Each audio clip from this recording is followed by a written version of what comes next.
Api di Bukit Menoreh. Cerita, Esa Mintarja. Audiobook, novel silat. Bab 170. Ki Lurah Berenjangan yang berkuda di paling depan segera berhenti ketika mereka berada di tempat terbuka. Sejenak ia memandang berkeliling untuk mencari Raden Sutawijaya, jika ia memang berada di pinggir hutan tambak baya itu. Kedua pengawalnya pun termangu-mangu di belakangnya. Salah seorang yang tidak dapat menahan hati segera bergumam.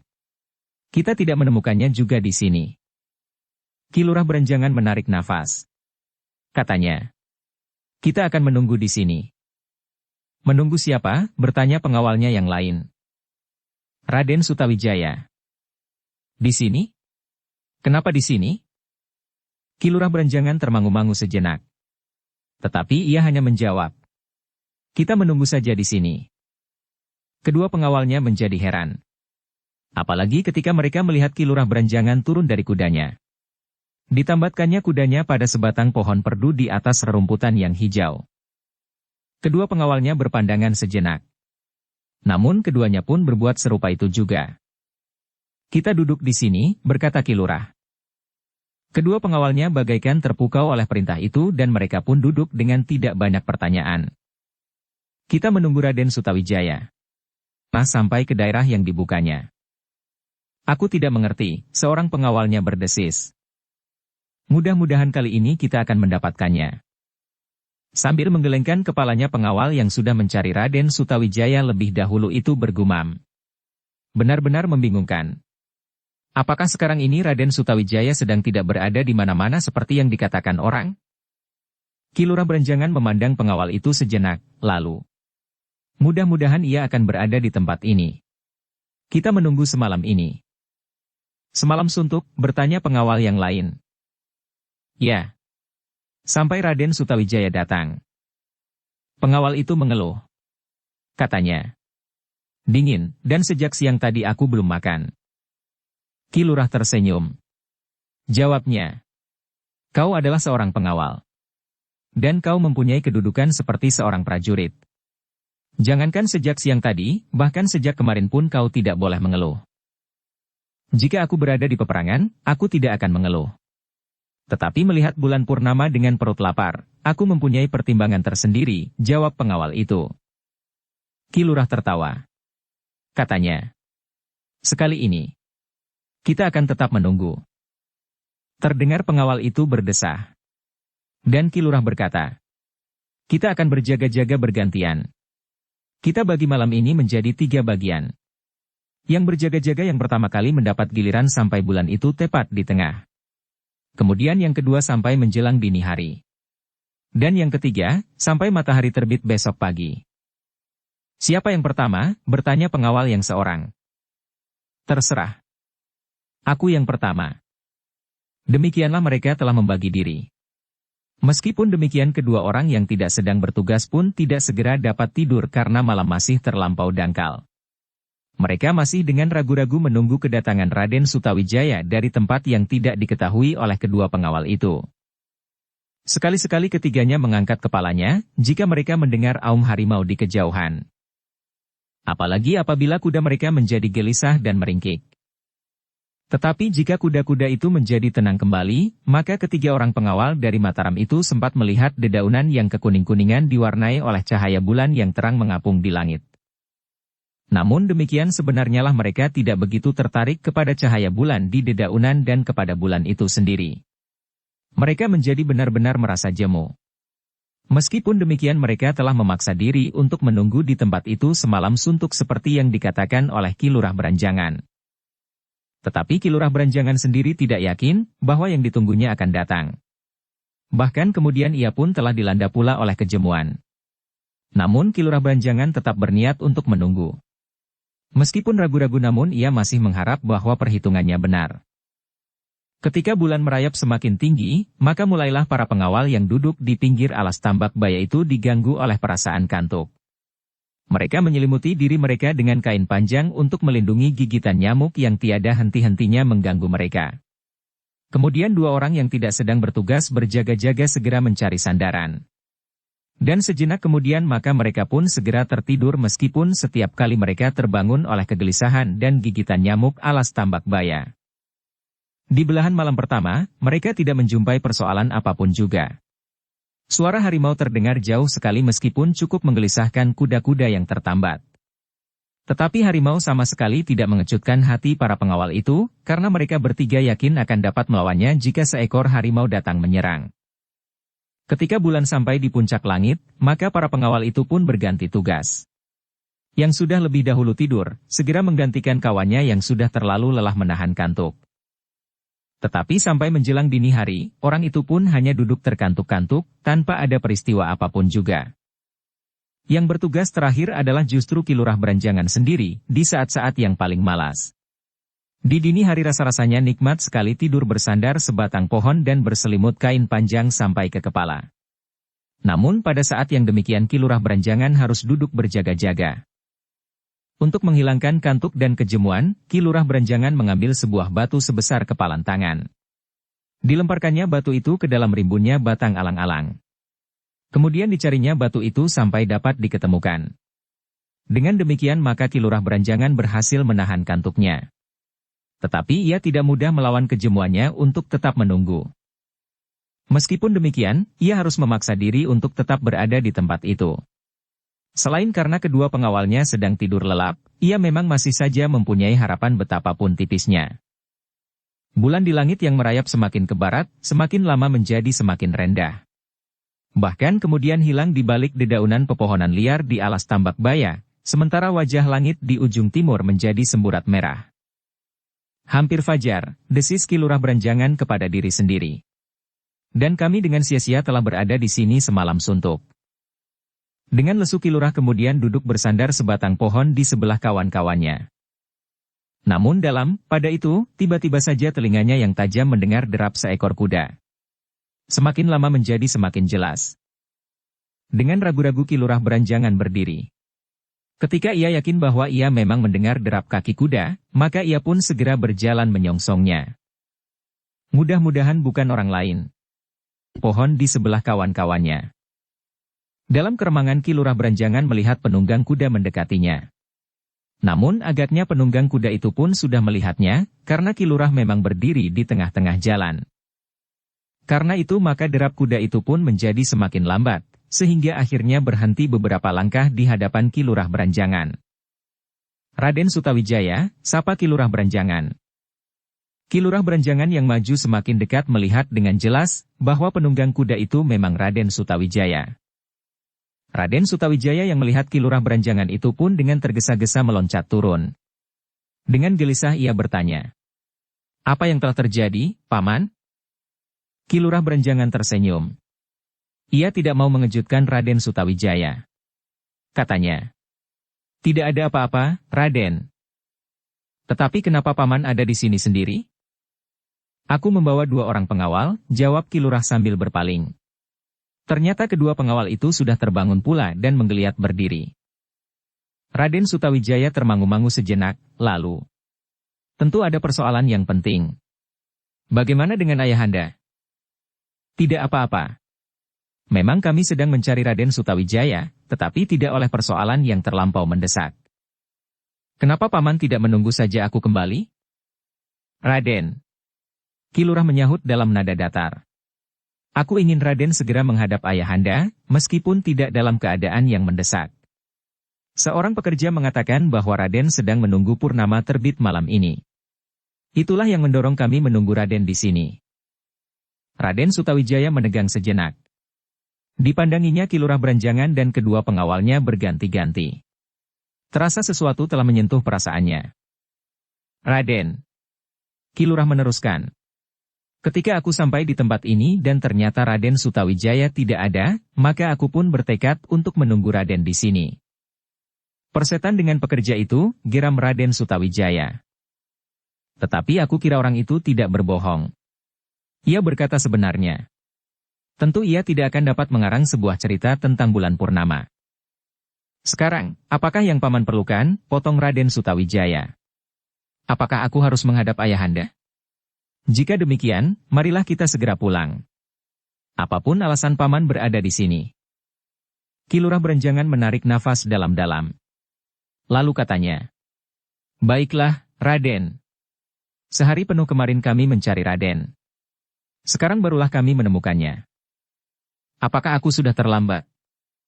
"Tentu tidak, Raden. Tentu tidak. Kita akan segera pulang." Ki Lurah Berenjangan menganggukkan kepalanya. Tetapi rasa-rasanya ia masih ingin bertanya sesuatu. Tetapi ternyata Raden Sutawijaya yang seolah-olah mengetahui perasaan yang tersimpan di dalam hatinya mendahuluinya. "Kau tidak usah bertanya tentang apapun, Ki Lurah.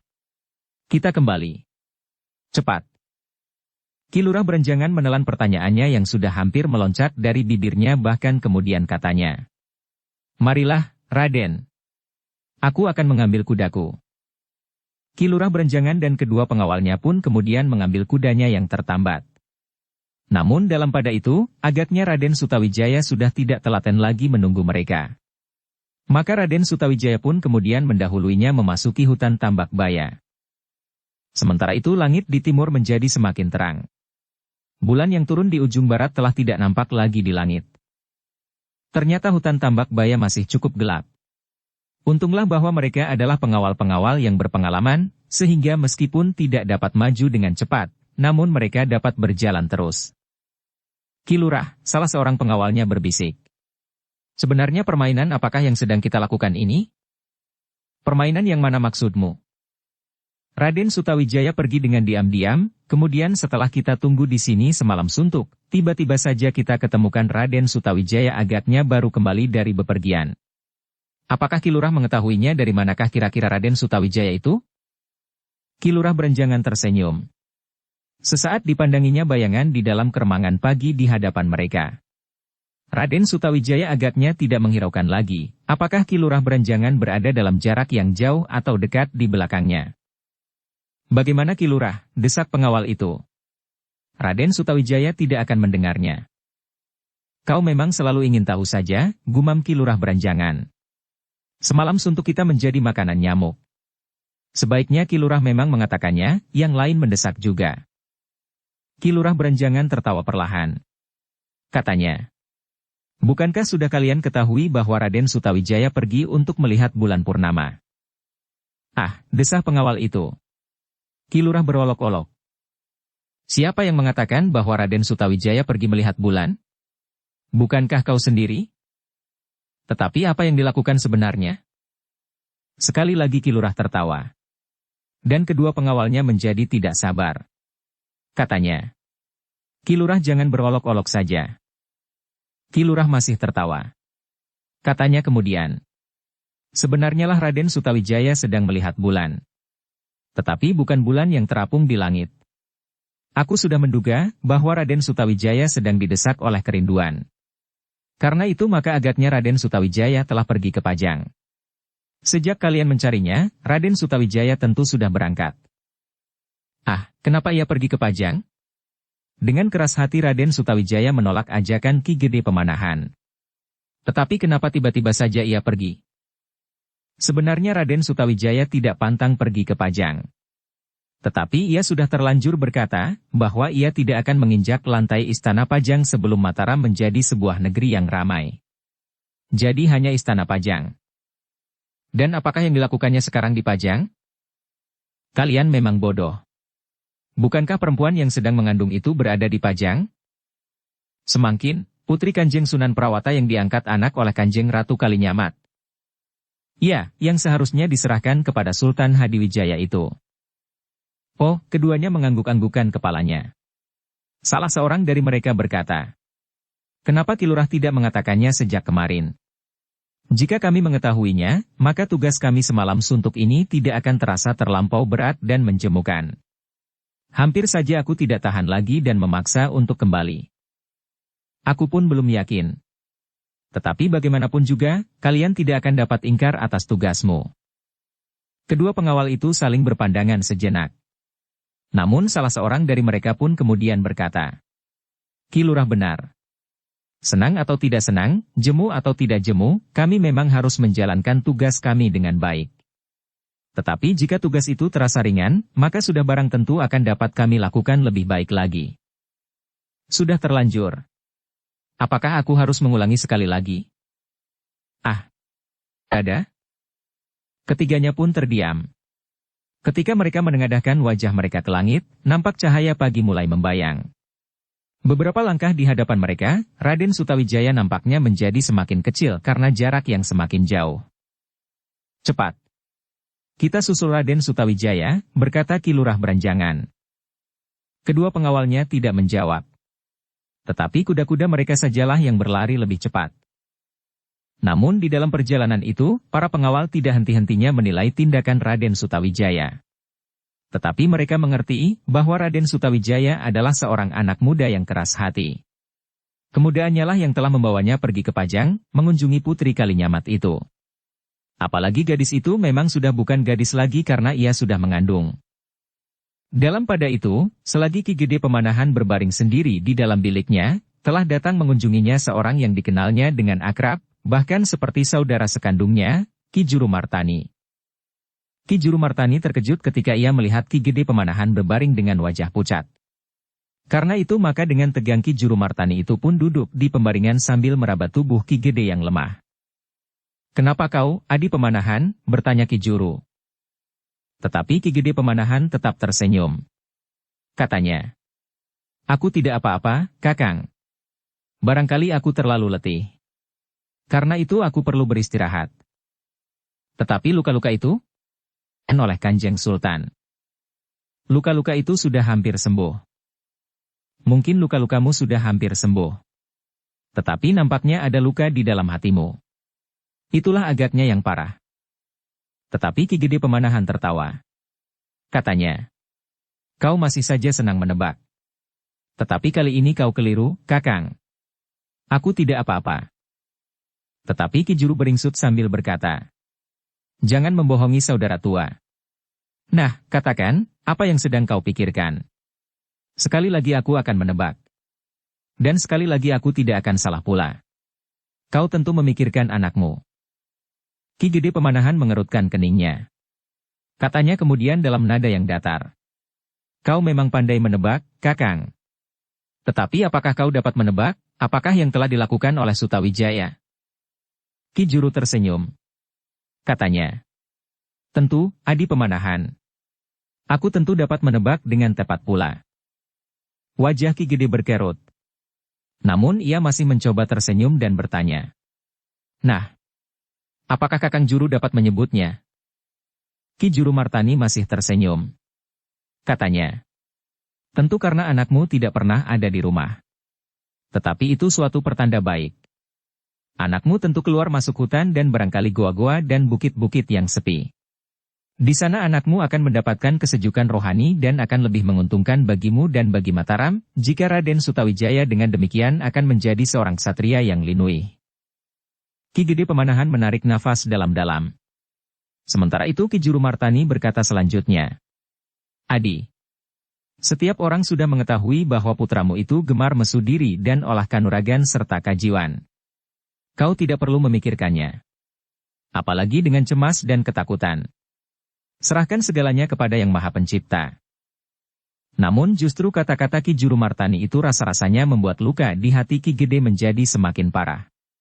Meskipun ia masih tetap berusaha tersenyum, namun ternyata bahwa senyumnya menjadi hambar. Betapapun Ki Gede mencoba menyembunyikannya, tetapi Ki Juru berhasil menangkap kepahitan yang tersirat dari tatapan wajah Ki Gede Pemanahan, sehingga karena itu maka dengan ragu-ragu ia bertanya, "Apakah sebenarnya yang telah terjadi, Adi Pemanahan? Berapa bulan aku tidak berkunjung kemari? Agaknya sesuatu memang telah terjadi. Dan bukankah kau belum mengatakan, siapakah yang telah melukaimu?" Ki Gede termenung sejenak. Namun ia pun kemudian berkata, "Sebenarnya lah bahwa tidak ada rahasia lagi di antara kita, Kakang. Karena itu, apakah buruknya jika aku menceritakan apa yang telah terjadi atas diriku, atas Mataram dan atas Sutawijaya?" Ki Juru Martani bergeser sejengkal. Katanya, "Agaknya ceritamu akan menjadi sangat menarik." "Mungkin, Kakang. Tetapi mungkin juga sangat memuakkan." "Ah," desah Ki Juru. "Katakan jika kau memang tidak berkeberatan." Ki Gede termangu-mangu sejenak. Namun kemudian diceritakannya apa yang terjadi. Sebagian Ki Juru sudah mengetahui tentang gangguan yang selama itu memperlambat perkembangan Mataram. Kemudian kepergian Sutawijaya ke Menoreh. Dan yang terakhir adalah kepergian Ki Gede Pemanahan sendiri ke Pajang dengan segala kepentingannya. Di perjalanan kembali itulah aku terluka.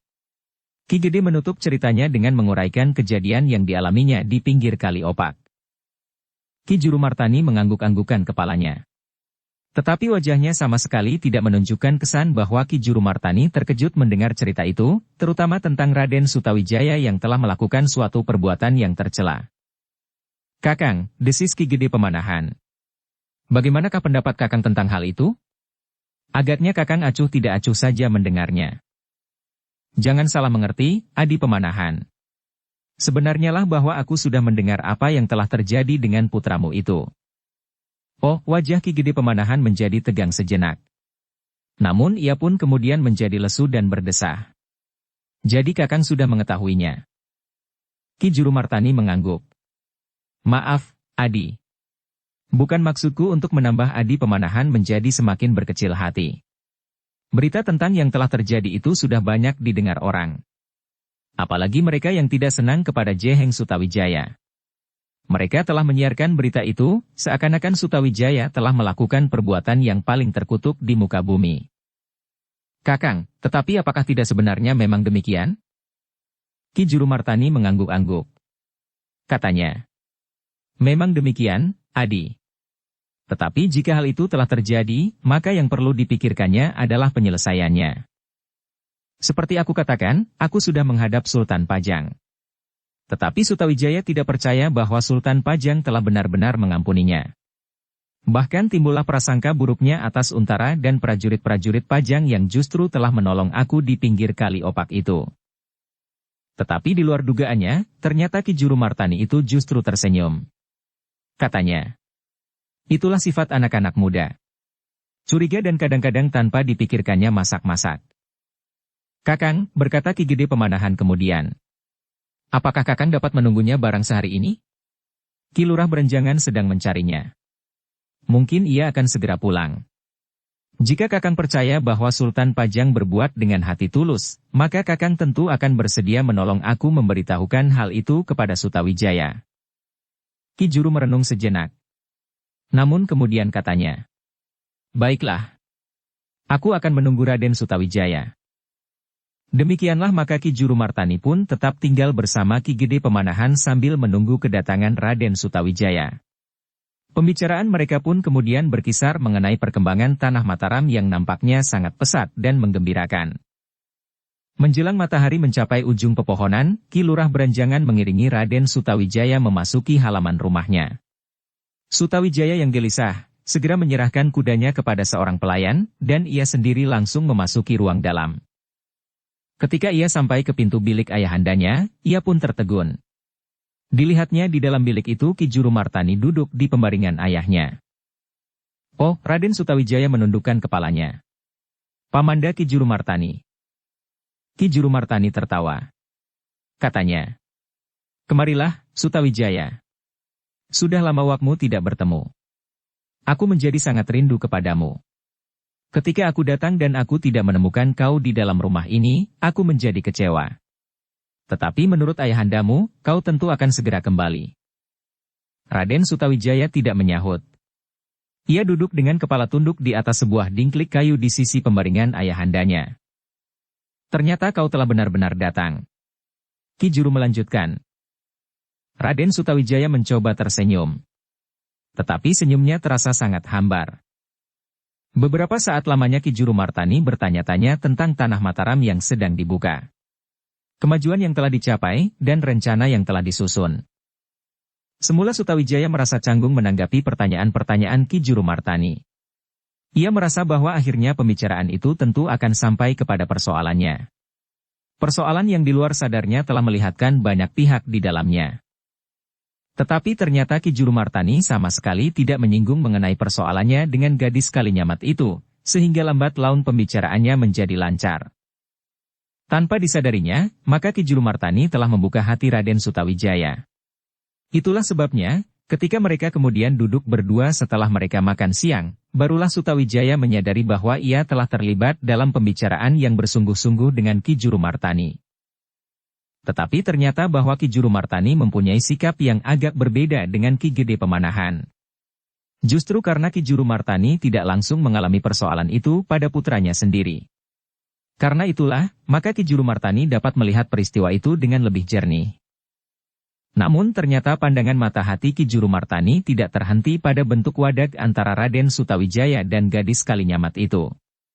Dengan suara yang dalam orang tua itu berkata, "Sutawijaya, sebenarnya bukannya secara kebetulan aku datang kemari. Aku sudah mendengar semua yang terjadi atasmu, bukan baru saja aku dengar dari ayahandamu. Dan aku sudah mengatakan pula kepada ayahandamu tentang hal itu. Tetapi yang belum aku katakan kepadanya, dan barangkali nanti atau dalam kesempatan lain, bahwa rasa-rasanya ada semacam firasat tentang bayi yang akan lahir itu." Sutawijaya termenung sejenak. Tetapi karena Ki Jurumartani tidak semata-mata marah kepadanya tentang peristiwa yang telah terjadi, maka ia memberanikan diri untuk bertanya. "Apakah maksud Paman Jurumartani tentang firasat itu?" Ki Jurumartani termenung sejenak, lalu, "Aku tidak dapat mengatakan sesuatu kepadamu sekarang, Raden. Tetapi kau harus menyambut kedatangan anak itu sebaik-baiknya. Kau harus menerima kehadirannya dengan wajar, dan kau sama sekali tidak boleh menyia-nyiakan ibunya." "Tidak, Paman. Aku tidak akan menyia-nyiakan." "Kau baru saja mengunjunginya malam ini?" Sutawijaya tertunduk. Wajahnya menjadi kemerah-merahan. "Kau tahu, bagaimana tanggapan ayahandamu Sultan Pajang mengenai peristiwa ini?" "Aku mendengar dari ayahanda Ki Gede Pemanahan. Kau harus berterima kasih, bahwa hal ini tidak menjadi alasan ayahandamu untuk marah kepadamu. Ayahandamu Sultan Pajang benar-benar mengampunimu." Sutawijaya memandang Ki Juru sekilas. Namun Ki Juru sudah menangkap perasaan yang memercik dari tatapan mata yang hanya sekilas itu. "Kau tidak percaya?" Sutawijaya tidak menjawab. Ki Jurumartani yang mendapat pesan dari Ki Gede Pemanahan untuk mencoba melunakkan hati Sutawijaya itu pun kemudian berkata, "Raden Sutawijaya, kau sebaiknya mencoba mengendapkan persoalan ini di dalam hatimu. Cobalah mengenang sifat ayahandamu Sultan Pajang. Apakah ada sesuatu yang tidak memungkinkan menurut pendapatmu, bahwa ayahandamu itu memaafkan kau?" Sutawijaya sama sekali tidak menjawab. Sementara Ki Jurumartani mencoba untuk meyakinkannya dengan sikap kebapakan. Tetapi Ki Jurumartani tidak terlampau panjang berbincang dengan Sutawijaya. Ia tidak ingin membuat anak itu jemu terhadapnya. Karena itu, maka ia pun kemudian mengalihkan pembicaraan pada luka-luka ayahnya yang didapatkannya di tepi Kali Opak. "Kau kenal dukun dari Dukuh Pakuan itu?" bertanya Ki Jurumartani. "Maksud Paman?" "Awal yang seorang. Kiai Gringsing." Oh, Sutawijaya menengadahkan wajahnya. Karena pembicaraan itu agaknya sudah bergeser, maka sikapnya pun segera berubah. "Aku mengenalnya dengan baik, Paman. Apakah menurut pendapatmu ia memang seorang dukun dari padukuhan kecil di dekat Jati Anom itu?" "Maksud Paman?"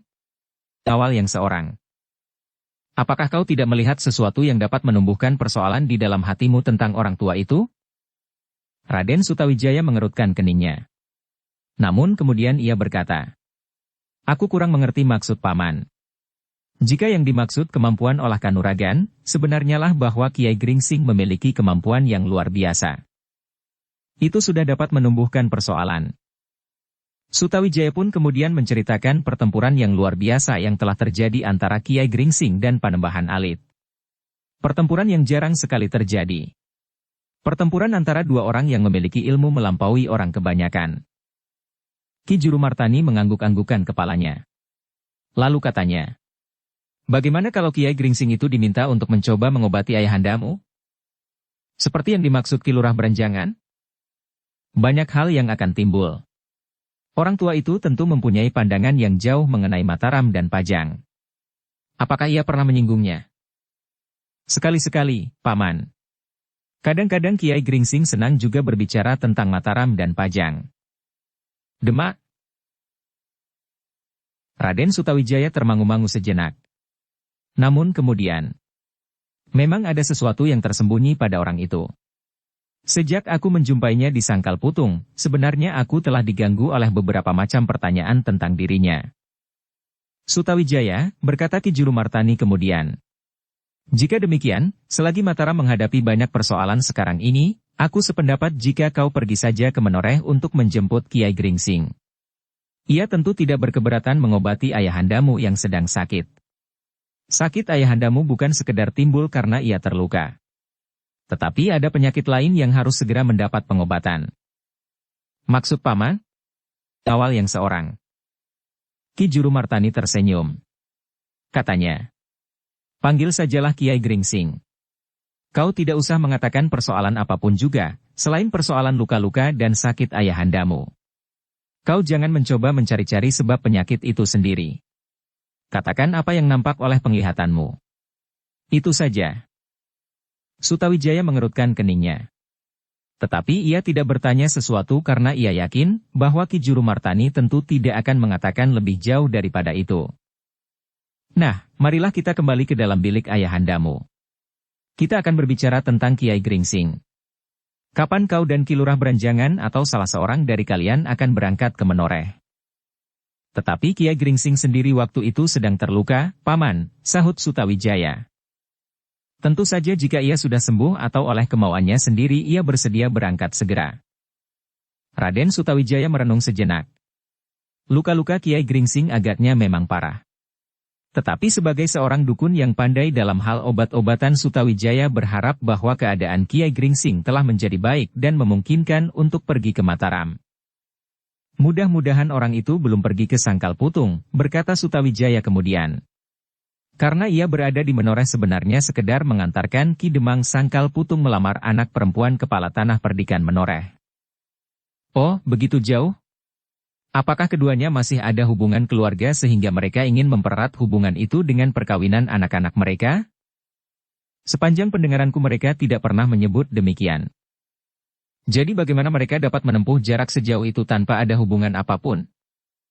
Hubungan itu telah dijalin oleh anak-anak mereka sendiri, sedang orang tua mereka tidak berkeberatan. Ki Jurumartani mengangguk-anggukkan kepalanya. Jika memang jodoh itu datang, jarak agaknya tidak menjadi soal. Demikian juga agaknya yang terjadi atas anak Ki Demang Sangkal Putung dan anak perempuan kepala tanah perdikan Menoreh itu. Demikianlah maka keduanya pun kemudian memasuki kembali bilik Ki Gede Pemanahan. Mereka duduk di sebelah pembaringan dan mulai lagi berbincang mengenai beberapa hal. Namun mereka kemudian mengambil kesimpulan bahwa Sutawijaya dan Ki Lurah Beranjangan akan pergi ke Menoreh untuk minta Kiai Gringsing datang ke Mataram. Besok pagi-pagi benar aku akan berangkat, berkata Sutawijaya. Hati-hatilah di perjalanan, pesan Ki Jurumartani. Meskipun menurut perhitunganmu jalan ke Menoreh seakan-akan sudah bersih, seperti juga jalan ke arah timur setelah Panembahan Agung dapat kalian kalahkan, namun kadang-kadang kita menjumpai persoalan yang sama sekali tidak terduga. Baik, Paman, jawab Sutawijaya. Aku akan membawa beberapa orang serta bersama kami. Itu lebih baik. Tetapi jangan mengejutkan orang-orang Menoreh dengan sikap dan tingkah laku kalian. Malam yang kemudian turun menjelang keberangkatan Sutawijaya, Ki Gede Pemanahan masih memberikan beberapa pesan. Pesan buat Kiai Gringsing dan buat Ki Argapati. Tetapi ia pun berkata, jika tidak berkeberatan, persilahkan Ki Demang Sangkal Putung itu singgah pula untuk beberapa hari. Bukankah Mataram ada dilalui jalan mereka jika mereka kembali ke kademangannya? Aku akan menyampaikannya, Ayahanda, jawab Sutawijaya. Selain daripada itu, aku menyampaikan terima kasih yang tidak terhingga. Meskipun mereka nampaknya melakukan pembersihan atas daerah mereka sendiri, tetapi sebenarnya bahwa Ki Argapati telah membantu tegaknya Mataram yang sedang tumbuh dan berkembang ini. Dan juga kepada Ki Waskita, Ayahanda. Tentu. Kepada semuanya yang telah berjuang dengan berani. Kita harus mengakui bahwa tanpa mereka Mataram tidak akan dapat berbuat apa-apa. Apalagi apabila orang-orang yang tidak mau melihat Mataram tumbuh itu sempat membuat rencana yang masak dengan orang-orang mereka yang kini berada di Pajang. Dan tentu tidak akan salah jika aku menduga bahwa orang-orang penting di Pajang pun sebagian telah terlibat dalam perencanaan itu. Itulah yang masih selalu membuat kalian harus berprihatin, potong Ki Jurumartani. Ki Gede Pemanahan hanya dapat menarik nafas dalam-dalam. Seperti yang telah direncanakan, maka Raden Sutawijaya pun kemudian berkemas bersama Ki Lurah Beranjangan. Mereka besok pada dini hari akan berangkat ke Menoreh bersama dengan beberapa orang pengawal. Mereka mengharap sebelum tengah hari mereka sudah akan berada di induk tanah perdikan Menoreh dan bertemu dengan Ki Argapati. Mudah-mudahan mereka masih ada di sana. Ketika ayam jantan berkokok menjelang fajar, Raden Sutawijaya, Ki Lurah Beranjangan, dan 4 orang pengawalnya telah siap di halaman rumah. Sutawijaya masih memasuki bilik ayahandanya dan mohon diri. Sedang Ki Jurumartani mengantar kepergian mereka sampai di regol halaman. Hati-hatilah, berkata Ki Jurumartani. Bukan saja di perjalanan, tetapi juga caramu mengatakannya kepada Kiai Gringsing. Kau jangan menyebut apa saja. Kau tidak boleh menunjukkan prasangka apapun. Kau undang orang tua itu semata-mata karena ia seorang yang selama ini kau kenal sebagai orang yang pandai mengobati segala macam penyakit. Selebihnya, memang bukan persoalanmu, tetapi persoalan orang tua-tua. Sutawijaya pun kemudian berangkat dengan membawa segala macam pesan itu di dalam dadanya. Pesan Ki Jurumartani justru membuatnya semakin bertanya-tanya tentang orang tua itu. Ketika mereka sudah lewat sebuah alun-alun yang mulai dibangun di hadapan rumah Ki Gede Pemanahan dengan sepasang pohon beringin yang mulai nampak subur, Sutawijaya dan pengawal-pengawalnya mulai berpacu lebih cepat. Langit yang menjadi semakin terang melepaskan warna-warna merah kekuning-kuningan, membayang di dedaunan yang basah oleh embun. Rasa-rasanya angin yang mulai bertiup telah membangunkan seluruh Mataram. Dedaunan mulai bergerak-gerak dan di setiap halaman terdengar derik sapu lidi. Raden Sutawijaya menarik nafas panjang. Udara pagi terasa menyegarkan rongga dadanya. Menjelang pagi hari Raden Sutawijaya melihat Mataram yang bangkit dan mulai dengan kerja keras seperti yang dilakukan sehari-hari sebelumnya. Di sepanjang jalan Sutawijaya ternyata tidak dapat berlalu begitu saja tanpa singgah untuk melihat setiap kelompok pekerja yang sedang mempersiapkan diri dengan tugas masing-masing. Untuk beberapa saat lamanya, Raden Sutawijaya memerlukan berbicara dengan mereka. Bertanya-tanya tentang tugas mereka dan hasil yang pernah mereka capai sampai saat terakhir. Kedatangan Raden Sutawijaya selalu disambut dengan penuh kegembiraan. Namun kedatangannya tidak pernah mengejutkan, karena sudah terlampau sering dilakukannya. Yang membuat para pekerja itu heran adalah karena saat itu Raden Sutawijaya pergi bersama Ki Lurah Beranjangan dengan diiringi oleh beberapa orang pengawal. Pakaian yang dikenakannya pun bukan pakaiannya sehari-hari jika Raden Sutawijaya pergi berkeliling melihat-lihat orang-orang yang sedang giat bekerja tanpa henti-hentinya. Apakah Raden akan bepergian? Bertanya seseorang pekerja. Ya. Aku akan pergi ke Menoreh bersama Paman Beranjangan dan pengawal-pengawalku ini. Apakah masih ada sesuatu yang belum terselesaikan? Bertanya pekerja yang lain. Jika yang kau maksud adalah persoalan Panembahan Agung, maka semuanya sudah selesai. Aku sekarang pergi ke Menoreh dalam persoalan lain. Persoalan pengobatan ayahanda Ki Gede Pemanahan. Para pekerja itu mengangguk-anggukkan kepalanya. Mereka semuanya sudah mendengar bahwa Ki Gede Pemanahan berada dalam keadaan sakit. Bukan saja oleh luka-luka senjata, tetapi sebenarnya ia sedang sakit. Kepergian Raden Sutawijaya ke Menoreh menumbuhkan harapan bagi para pekerja yang menganggap Ki Gede Pemanahan adalah pemimpin mereka. Bukan saja pemimpin, tetapi seakan-akan telah menjadi orang tua mereka. Para pekerja itu pun sudah pernah mendengar bahwa dukun yang pandai yang bernama Kiai Gringsing itu ada di Menoreh. Demikiankah maka Raden Sutawijaya pun segera melanjutkan perjalanannya. Di beberapa bagian ia melihat para pekerja sudah mulai dengan kerja mereka. Beberapa orang masih saja berusaha memperluas tanah garapan dengan menebang hutan-hutan yang masih pekat. Para pekerja itu tidak perlu takut lagi mendengar bunyi burung kedasi, derap kaki kuda di malam hari dan tengkorak-tengkorak yang menari-nari di atas punggung kuda yang gemerlapan. Mereka tidak pernah lagi menyebut hantu-hantu alas mentau. Dengan demikian, maka tugas mereka pun menjadi semakin lancar. Raden Sutawijaya meninggalkan setiap kelompok pekerja dengan memberikan pesan-pesan. Bagaimanapun juga mereka harus tetap berhati-hati, meskipun sekedar melawan binatang-binatang buas dan ular-ular berbisa yang berkeliaran di beberapa bagian dari hutan itu. Akhirnya, beberapa lama kemudian, Raden Sutawijaya bersama para pengawalnya sampai pada ujung jalan yang sedang diselesaikan, sehingga mereka pun kemudian harus melintasi jalan setapak di dalam hutan yang masih lebat. Dengan demikian maka perjalanan mereka pun menjadi agak sendat. Namun kuda-kuda mereka dapat maju betapapun lambatnya. Baru setelah mereka melampaui hutan yang lebat dan sampai pada sebuah padang perdu dan ilalang, kuda-kuda mereka pun dapat bergerak lebih leluasa sehingga perjalanan mereka menjadi semakin cepat. Tetapi ternyata bahwa rencana Raden Sutawijaya untuk mencapai Padukuhan Induk Menoreh menjelang tengah hari, sama sekali tidak dapat dilaksanakannya. Rombongan kecil itu terlampau banyak berhenti di setiap kelompok kerja. Berbicara untuk beberapa waktu. Memberikan pesan-pesan dan kadang-kadang melihat-lihat hasil pekerjaan mereka. Karena itulah maka pada saat matahari sampai di puncak langit kuda-kuda mereka pun sedang dituntun naik ke atas rakit untuk menyeberangi sungai Praga yang arusnya agak besar karena hujan di bagian ujung sungai itu agaknya sudah mulai deras. Baru ketika mereka sudah ada di seberang sungai Praga, kuda-kuda itu dapat berlari lebih cepat lagi. Namun Raden Sutawijaya tidak memacu kudanya terlampau cepat, agar tidak menimbulkan kesan yang mengejutkan di telatah tanah perdikan Menoreh. Namun demikian, ternyata 3 ekor kuda yang tegar telah berpacu mengejar mereka.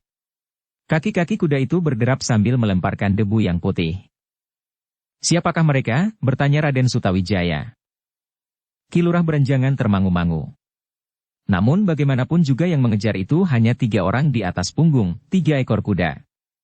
Ketiganya tentu bukan orang-orang yang pantas menimbulkan bencana atas mereka.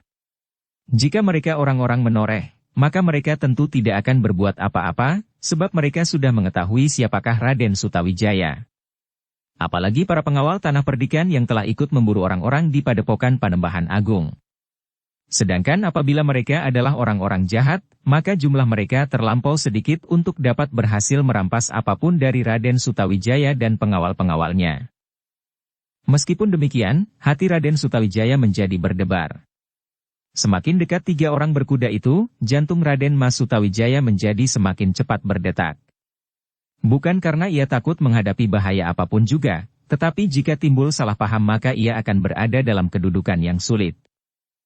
Tetapi jika mereka justru orang-orang berniat jahat, dan sama sekali bukan orang Menoreh, maka aku tidak terlalu banyak harus mengendalikan perasaan. Aku akan segera dapat mengambil sikap yang tegas terhadap mereka, berkata Raden Sutawijaya di dalam hatinya. Ketika ketiga orang berkuda itu menjadi semakin dekat, maka Raden Sutawijaya pun kemudian menghentikan kudanya. Dan para pengawalnya pun berbuat serupa. Sejenak kemudian ketiga orang berkuda itu sudah berhenti beberapa langkah dari mereka. Namun seperti yang diduga oleh Ki Lurah Berenjangan, ternyata mereka adalah para pengawal tanah perdikan Menoreh yang sudah mengenal Raden Sutawijaya dengan baik. "Selamat datang di tanah perdikan Menoreh," salah seorang dari mereka itu pun segera menyapa. Raden Sutawijaya menarik nafas dalam-dalam. Ia berharap bahwa sikap itu mencerminkan pengertian orang-orang Menoreh atas kedatangannya. Karena itu maka dengan tersenyum ia menjawab. "Terima kasih, Kisanak. Kami tiba-tiba saja merasa rindu kepada tanah perdikan ini, sehingga kami memerlukan datang untuk menengoknya dan menengok Ki Gede Menoreh beserta keluarganya." "Silahkan, Raden." "Ki Gede tentu akan menerima dengan senang hati," jawab salah seorang dari pengawal-pengawal itu.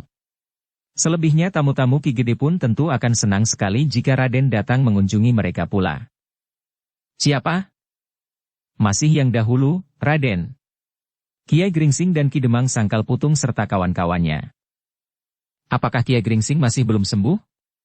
Dan bagaimana dengan Ki Sumangkar?" "Keduanya sudah baik, Ki Sumangkar sudah hampir sembuh sama sekali, sedang Kiai Gringsing masih harus memulihkan tubuhnya tetapi luka-lukanya agaknya juga sudah baik." "Kebetulan sekali," desis Raden Sutawijaya hampir di luar sadarnya. "Kenapa kebetulan?" bertanya pengawal itu. "Oh," Raden Sutawijaya tergagap. "Maksudku, aku masih sempat bertemu dengan mereka nanti." "Tentu, marilah. Aku akan mengantar Raden beserta Ki Lurah sampai ke Padukuhan Induk di tanah perdikan Menoreh." Demikianlah maka iring-iringan itu pun melanjutkan perjalanan mereka langsung menuju ke Padukuhan Induk. Di perjalanan para pengawal yang dijumpainya masih selalu ingat kepada anak muda yang berani itu. Sambil tersenyum mereka menunduk hormat. Apalagi mereka mengetahui bahwa Raden Sutawijaya mempunyai pengaruh yang kuat di Mataram dan Pajang.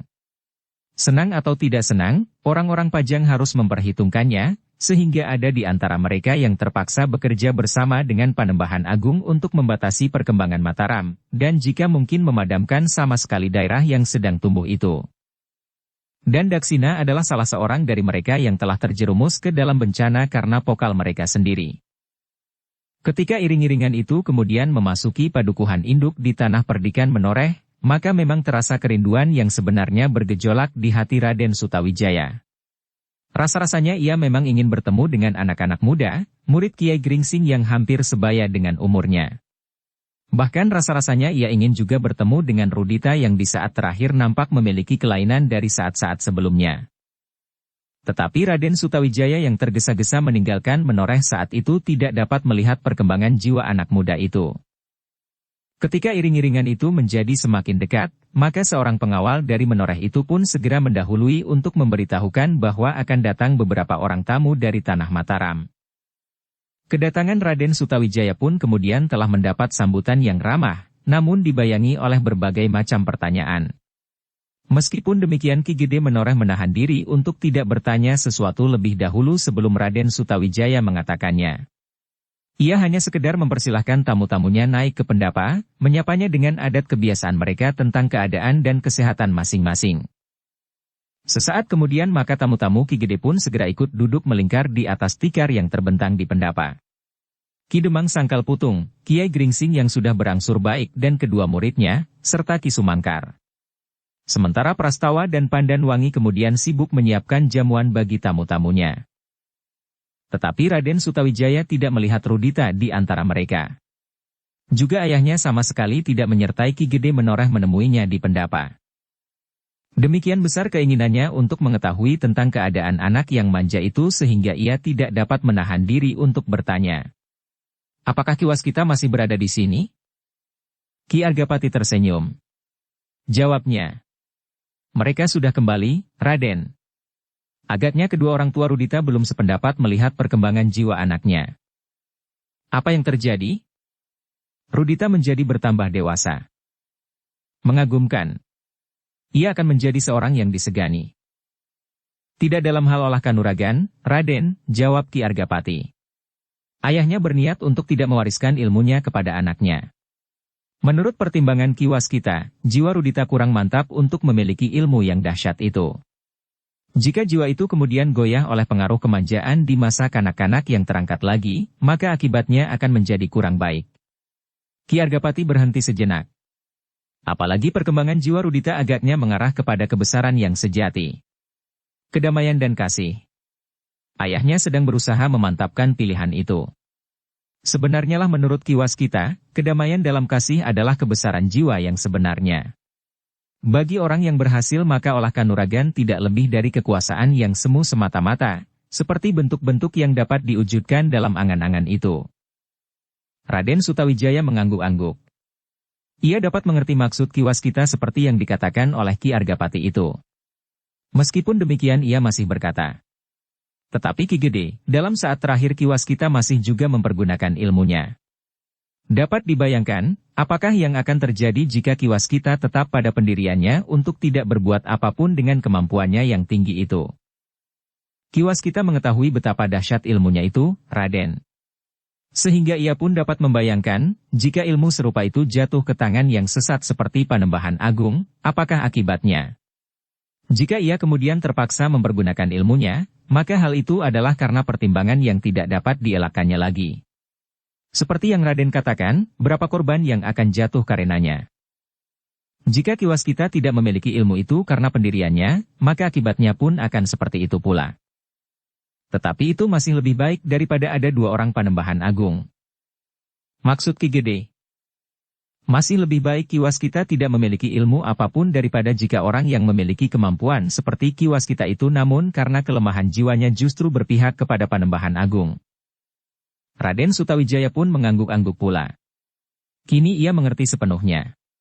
Dan ia pun menyadari betapa seseorang selalu dibayangi oleh prasangka-prasangka buruk terhadap sesama, sehingga seseorang merasa perlu membentengi dirinya dengan berbagai macam ilmu. Namun hal itu tidak terjadi secara tiba-tiba.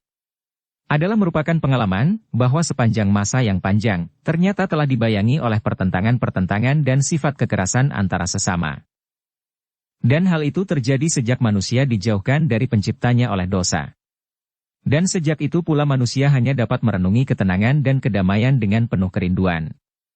Namun yang selalu mempersiapkan dirinya untuk melakukan kekerasan dan pertengkaran. Untuk beberapa saat Raden Sutawijaya berdiam diri merenungi kata-kata Ki Gede Menoreh. Bahkan bukan saja Sutawijaya, tetapi juga Agung Sedayu dan Swandaru. Tetapi mereka tidak memperbincangkannya lagi. Ketika kemudian Pandan Wangi menghidangkan jamuan, maka Ki Argapati pun mempersilahkan tamunya untuk meneguk air panas dan menikmati beberapa potong makanan. Baru setelah itu, Sutawijaya menyampaikan keinginannya, kenapa ia datang ke tanah perdikan Menoreh. Ayahanda dalam keadaan sakit, katanya kemudian. Karena itu, kami sekeluarga, dan bahkan seluruh tanah Mataram mengharap kesediaan Kiai Gringsing untuk singgah barang sejenak. Kiai Gringsing memandang Ki Argapati sekilas. Agaknya Ki Argapati pun sedang memandanginya, seolah-olah berkata, "Silahkan mengambil keputusan Kiai." Kiai Gringsing menarik nafas. Kemudian katanya, "Apakah yang dapat diharapkan oleh Ki Gede Pemanahan dan apalagi oleh seluruh tanah Mataram daripadaku, Raden? Kiai adalah seorang dukun yang baik. Mudah-mudahan Kiai dapat menyembuhkan ayahanda sehingga ayahanda dapat memerintah tanah yang sedang tumbuh ini sebaik-baiknya." "Raden," berkata Kiai Gringsing, "yang aku lakukan adalah sekedar berusaha. Tetapi kesembuhan yang sebenarnya berasal dari Yang Maha Pengasih pula adanya. Karena itu, aku selalu mengingat keterbatasan kemampuan seseorang, sehingga aku tidak akan dapat mengatakan bahwa aku akan dapat menyembuhkan penyakit Ki Gede Pemanahan itu." Raden Sutawijaya mengangguk-angguk. Katanya, "Kiai benar. Tetapi sampai saat ini Kiai adalah lantaran yang baik bagi kesembuhan itu. Seperti Ki Waskita merupakan lantaran yang baik untuk menyebut isyarat bagi masa mendatang. Dan yang seperti Kiai katakan, juga Ki Waskita pernah mengatakan, itu adalah kurnia. Dan kurnia itu tidak setiap orang menerimanya langsung. Karena itu Kiai, selagi Kiai masih menjadi lantaran kesembuhan, perkenankanlah ayahanda mengharap Kiai Gringsing bersedia singgah barang sekejap, mungkin dalam perjalanan kembali ke Sangkal Putung, apabila persoalan Kiai di sini sudah selesai." Kiai Gringsing kemudian berpaling kepada Ki Demang Sangkal Putung. Katanya, "Aku hanya sekedar mengantarkan Ki Demang. Aku tidak tahu pasti, apakah persoalannya sudah selesai atau belum." Ki Demang Sangkal Putung tersenyum. Katanya kemudian sambil berpaling kepada Ki Gede Menoreh. "Sulit untuk menjawab pertanyaan itu. Tetapi agaknya untuk sementara persoalanku memang sudah selesai. Bukankah kita tinggal menunggu kesehatan Kiai Gringsing pulih kembali?" Kiai Gringsing pun tersenyum pula, desahnya. "Inilah kelemahan seseorang. Jika aku kadang-kadang mengobati orang lain, maka aku tidak dapat memaksa diriku sendiri cepat-cepat menjadi sembuh sama sekali. Tetapi rasa-rasanya, aku sudah pulih kembali. Jika masih ada sedikit goresan luka, sebenarnya sudah tidak berpengaruh lagi. Apalagi Kiai datang ke Mataram tidak untuk bertempur," sahut Ki Lurah Beranjangan. "Bukankah begitu, Kiai?" Yang mendengar kata-kata Ki Lurah itu pun tertawa. Kiai Gringsing yang juga tertawa mengangguk-anggukkan kepalanya. "Nah, bukankah Ki Gede sependapat bahwa sebaiknya Kiai Gringsing akan singgah sejenak di Mataram?" bertanya Sutawijaya kemudian. "Tetapi bagaimana jika Kiai Gringsing kerasan di sini dan tidak akan kembali ke Sangkal Putung?" Raden Sutawijaya tertawa. Yang lain pun tertawa pula. Namun dengan demikian Raden Sutawijaya menduga bahwa Kiai Gringsing tentu tidak akan berkeberatan untuk singgah, meskipun selama ini rasa-rasanya Kiai Gringsing selalu menghindarkan diri untuk bertemu dengan Ki Gede Pemanahan. Tetapi tiba-tiba saja tanpa diduga-duga Kiai Gringsing bertanya, "Raden Sutawijaya, siapakah sekarang yang menunggui ayahanda Raden itu?" "Pamanda Ki Julumartani, Kiai," jawab Raden Sutawijaya. Kiai Gringsing mengerutkan keningnya. Kemudian mengulangnya perlahan-lahan. "Ki Julumartani. Apakah Kiai sudah mengenalnya?" Kiai Gringsing termangu-mangu. Namun kemudian ia menggelengkan kepalanya. "Aku belum mengenalnya. Aku belum pernah mengenal pemimpin-pemimpin pemerintahan. Baik pada masa Demak, Pajang, maupun kemudian Mataram selain Raden Sutawijaya dan Ki Lurah Beranjangan. Raden Sutawijaya memandanginya sejenak. Tetapi ia tidak menyahut. Yang ternyata tertarik akan kata-kata itu adalah Ki Argapati. Sebagai seorang yang cukup berpengalaman, ia tidak dapat menerima kenyataan Kiai Gringsing sebagai seorang dukun padesan yang tidak memiliki hubungan apapun dengan pemimpin-pemimpin pemerintahan pada masa manapun juga. Bagi Ki Argapati, dukun itu tentu bukan seseorang yang benar-benar berasal dari Dukuh Pakuan yang terletak antara Jati Anom dan Sangkal Putung. Ki Argapati justru merenung ketika teringat olehnya tanda-tanda sandi yang pernah dilihatnya saat Kiai Gringsing mengobatinya. Tanda-tanda itu mengingatkannya kepada seseorang yang pernah dikagumi. Dan sudah barang tentu bahwa kekagumannya atas Kiai Gringsing akan dapat dihubungkannya dengan tanda-tanda yang pernah dilihatnya itu. Dalam pada itu, maka tiba-tiba saja Ki Argapati berpendapat bahwa sebaiknya Kiai Gringsing dapat bertemu dengan Ki Gede Pemanahan. Jika kemudian ternyata bahwa Ki Gede Pemanahan pernah mengenalnya, maka teka-teki yang selama ini gelap baginya akan dapat diketahuinya. Namun Ki Argapati kemudian masih meragukannya. Pada masa mudanya, justru Ki Gede Pemanahanlah yang lebih banyak tinggal di padukuhannya, Sela. Sebelum Pajang, Ki Gede Pemanahan tidak banyak disebut orang. Tetapi mungkin dalam petualangan dan dalam mesudiri keduanya memang pernah bertemu. Karena itu, maka Ki Argapati pun kemudian berkata Raden Sutawijaya. Sebenarnya lah bahwa persoalan yang sesungguhnya di Tanah Perdikan Menoreh ini memang sudah selesai. Pembicaraan kami sudah sampai pada keputusan yang mantap. Namun demikian, agaknya Kiai Gringsing masih memerlukan waktu sejenak untuk beristirahat. Setelah itu, maka Kiai Gringsing tentu tidak akan berkeberatan untuk singgah di Mataram barang sehari 2 hari. Raden Sutawijaya menganggukkan kepalanya. Namun sebelum ia menyahut, tiba-tiba saja Ki Demang Sangkal Putung berkata, "Raden, sebenarnya aku pun ingin singgah di Mataram dan bertemu dengan Ki Gede Pemanahan yang pernah memerlukan datang ke Sangkal Putung pada saat pasukan Jipang yang tersisa menyerah. Tetapi sebaiknya Raden mengetahui bahwa kepergianku ke Menoreh telah jauh melampaui waktu yang ditentukan. Dengan demikian maka keluarga yang kami tinggalkan di Sangkal Putung tentu sudah menunggu. Benar, Ki Argapati telah mengutus 4 orang pengawal untuk menyampaikan berita keselamatan kami ke Sangkal Putung. Tetapi jika kami terlampau lama di perjalanan, maka mereka tentu akan menjadi gelisah." Raden Sutawijaya mengerutkan keningnya. Dipandanginya Ki Demang Sangkal Putung. Kemudian Kiai Gringsing dan Ki Argapati. Sebenarnya bagi Raden Sutawijaya, yang penting adalah semata-mata Kiai Gringsing, sehingga apabila Ki Demang Sangkal Putung ingin mendahului, agaknya ia tidak berkeberatan setelah singgah barang sejenak di Mataram. Sedangkan apabila perlu Raden Sutawijaya tentu akan dapat menyediakan pengawalan yang cukup karena Kiai Gringsing tidak dapat berjalan seiring. Tetapi Raden Sutawijaya ragu-ragu untuk mengucapkannya, ia tidak ingin menyinggung perasaan Ki Demang Sangkal Putung. Karena itu maka katanya, "Ki Demang, kami hanya mengharap Kiai Gringsing, Ki Sumangkar, dan Ki Demang singgah sebentar saja. Dalam waktu singkat itu tentu Kiai Gringsing sudah dapat memberikan petunjuk-petunjuk secukupnya. Kemudian terserahlah kepada Kiai Gringsing sekelompok kecil ini termasuk Agung Sedayu dan Swandaru. Apakah akan singgah lebih lama lagi, atau terpaksa meneruskan perjalanan?" Ki Demang merenung sejenak. Tetapi ia pun kemudian menyerahkan persoalannya kepada Kiai Gringsing sendiri. Kiai Gringsing tidak dapat segera memutuskan.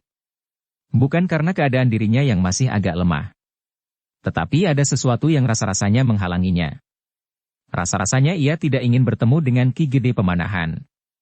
Yang karena itulah maka ia sampai saat terakhir masih berusaha menghindari. Tetapi Ki Gede Pemanahan itu kini sedang terluka. Menurut keterangan Raden Sutawijaya, luka Ki Gede itu tidak begitu berbahaya.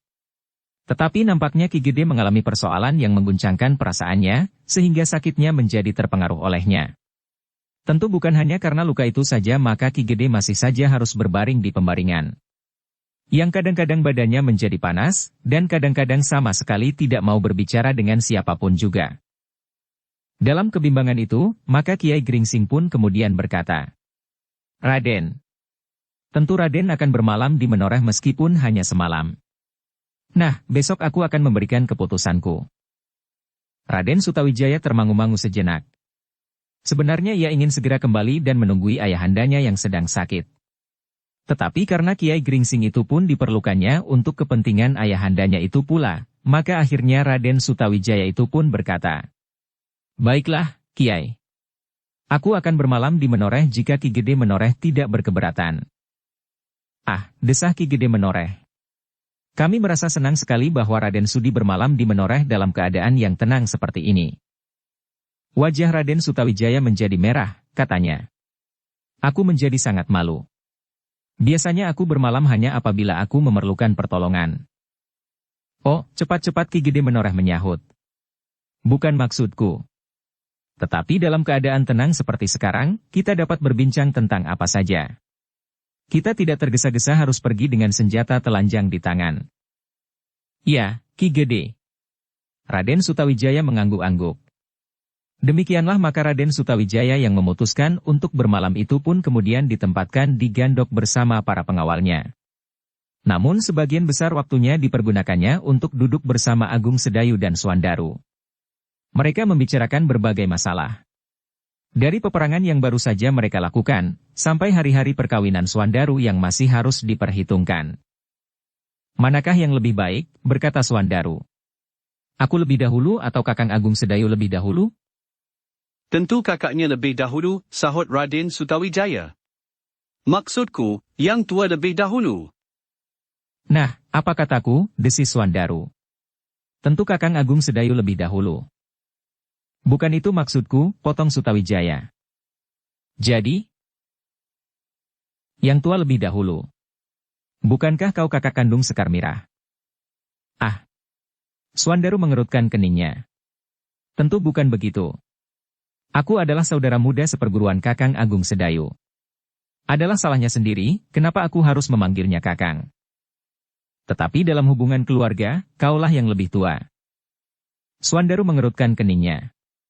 Namun tiba-tiba saja ia berkata, "Tetapi Radenlah yang harus lebih dahulu dari kami. Siapapun yang dahulu di antara kami." Wajah Sutawijaya berkerut. Namun ia pun tersenyum sambil berkata, "Itu sudah meloncat keluar pematang. Yang kita bicarakan adalah kau dan Agung Sedayu. Aku menambah satu bahan lagi. Raden Sutawijaya." Sutawijaya tertawa. Ia sudah mengenal sifat Swandaru. Sehingga tidak tersirat sama sekali niat lain kecuali bergurau semata-mata. Meskipun demikian, sesuatu terasa bergetar di dalam hatinya. Persoalannya dengan gadis Kalinyamat itu setiap kali masih saja membuatnya gelisah. Pada malam hari, Raden Sutawijaya tidak terlalu lama duduk di pendapa bersama orang-orang tua. Tetapi ia pun kemudian berjalan-jalan dengan Agung Sedayu dan Swandaru melihat-lihat tanah perdikan Menoreh di waktu malam hari. Mereka berhenti sejenak di tikungan ketika mereka mendengar tembang yang terlontar dari sebuah rumah beratap ilalang. Dari celah-celah dinding rumah itu sinar pelita memercik keluar. "Padukuhan ini terasa hidup di malam hari," berkata Raden Sutawijaya. "Ya," sahut Agung Sedayu. Suara tembang itu memberikan kesan tersendiri. Dan itulah nafas malam hari di tanah perdikan ini. Ketiganya pun kemudian meneruskan langkah mereka menyusuri gelapnya malam. Kadang-kadang mereka melihat sebuah obor yang dipasang di simpang 4 yang gelap. Dan di kejauhan mereka melihat sinar lampu di gardu perondaan. Di malam-malam itu Pandan Wangi hampir tidak pernah keluar dari biliknya. Ia sadar bahwa perhatian setiap orang di rumahnya setelah persoalan Panembahan Agung selesai, tertuju semata-mata kepadanya. Setiap orang sudah mengetahui bahwa kedatangan Ki Demang Sangkal Putung di Menoreh adalah untuk membicarakan hubungannya dengan Swandaru. Karena itu, maka Pandan Wangi telah dikungkung oleh perasaan kegadisannya meskipun pada saat Panembahan Agung masih mengganggu tanah perdikan Menoreh dan tanah Mataram yang sedang tumbuh itu, ia ikut mengenakan sepasang pedang di lambungnya. Namun dalam pada itu, Kiai Gringsing dan Ki Sumangkar masih juga berbicara di dalam biliknya.